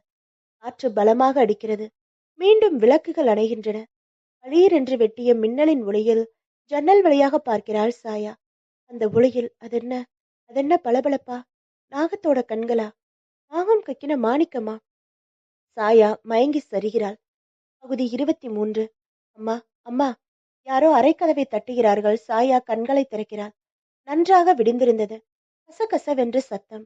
சாயா கதவை திறந்தாள். வீடு முழுவதும் யார் யாரோ புதிய ஆட்கள். தோட்டத்திலிருந்து அழுகுரல். யாரு அழுறாங்க? ஒருவேளை ஜெயந்தன பாம்பு கடிச்சிடுச்சோ? கிருப அழுறாளா? இந்த சதிய, இந்த ரதிய மயக்கன மன்மதன சிவன் சாம்பலாக்கல. ஒருவேளை பாம்பே சாம்பலாக்கிடுச்சோ? தோட்டத்தை நோக்கி ஓடுகிறாள் சாயா. அங்கே அங்கே தோட்டக்காரன் துரை வாயில் நுரைத்தள்ள இருந்து கிடக்கிறான். அவனுக்கு மிக அருகில் ஒரு மெலிந்த வயதான நாகப்பாம்பு ஒன்றும் சுருண்டு செத்து கிடந்தது. துரையின் மனைவி வடித்த கண்ணீருடன் இயற்கையும் இணைந்து சிந்தின மலையில் அந்த தோட்டம் முழுவதும் தண்ணீர். சாயாவுக்கு அழுகை வந்தது. என் வீட்டை காக்க வந்த வாழ்ற நாகமே, நீ செத்த பிறகா உன்னை காண்ற பாக்கியம் எனக்கு கிடைச்சது. இப்படி உடல் மெலிஞ்சு சருகாகி இறந்து கிடக்கிற உன்னை வச்சு எத்தனை பேர் எத்தனை நாடகம் ஆடி இருக்காங்க. புத்துல பாம்பில்லைன்னு பொய்யுங்கிறாங்க. இல்ல அது சத்தியம், புத்துக்குள்ள பாம்பு இருந்திருக்கு.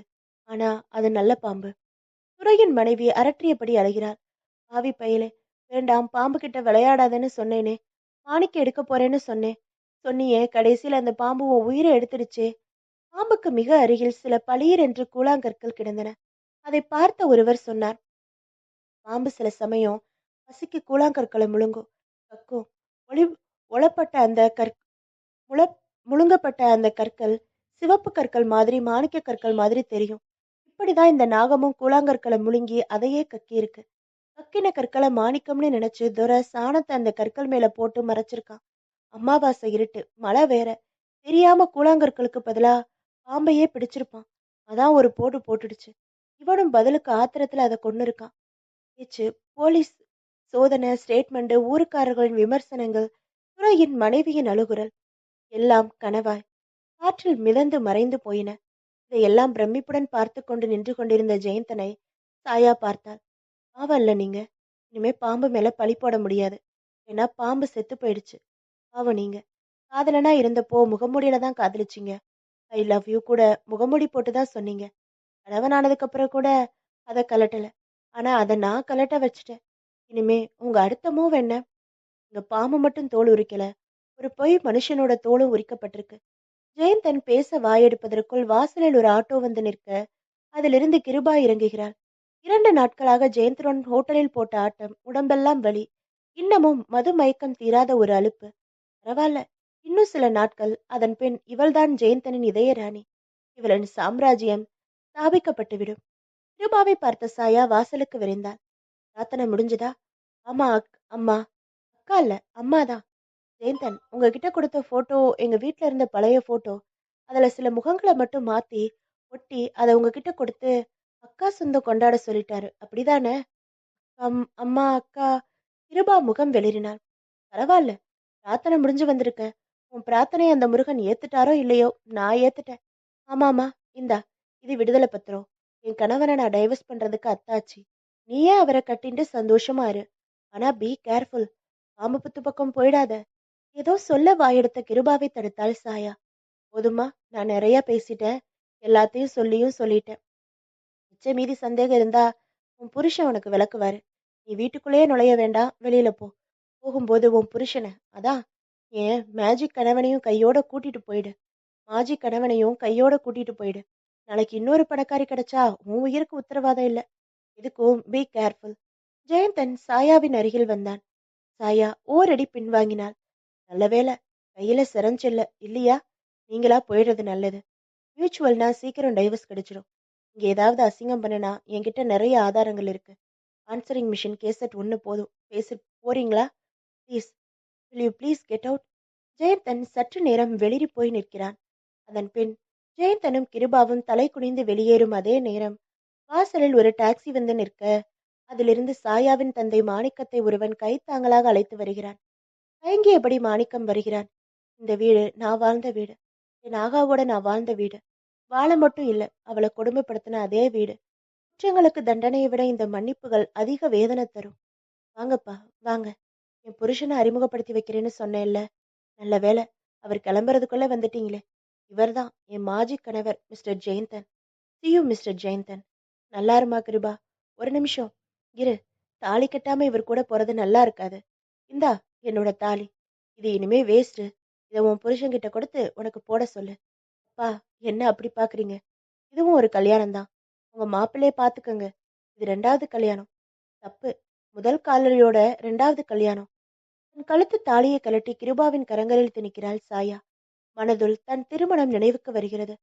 கெட்டி மேளம் முழங்க ஊரும் முறவும் வாழ்த்தொலி கூற தாத்தாவின் ஆசையோடு தடபுடலாய் நடத்தப்பட்ட திருமணம். வாழை வாழை கழுகு நிறையுடை அந்தர்கீழ்.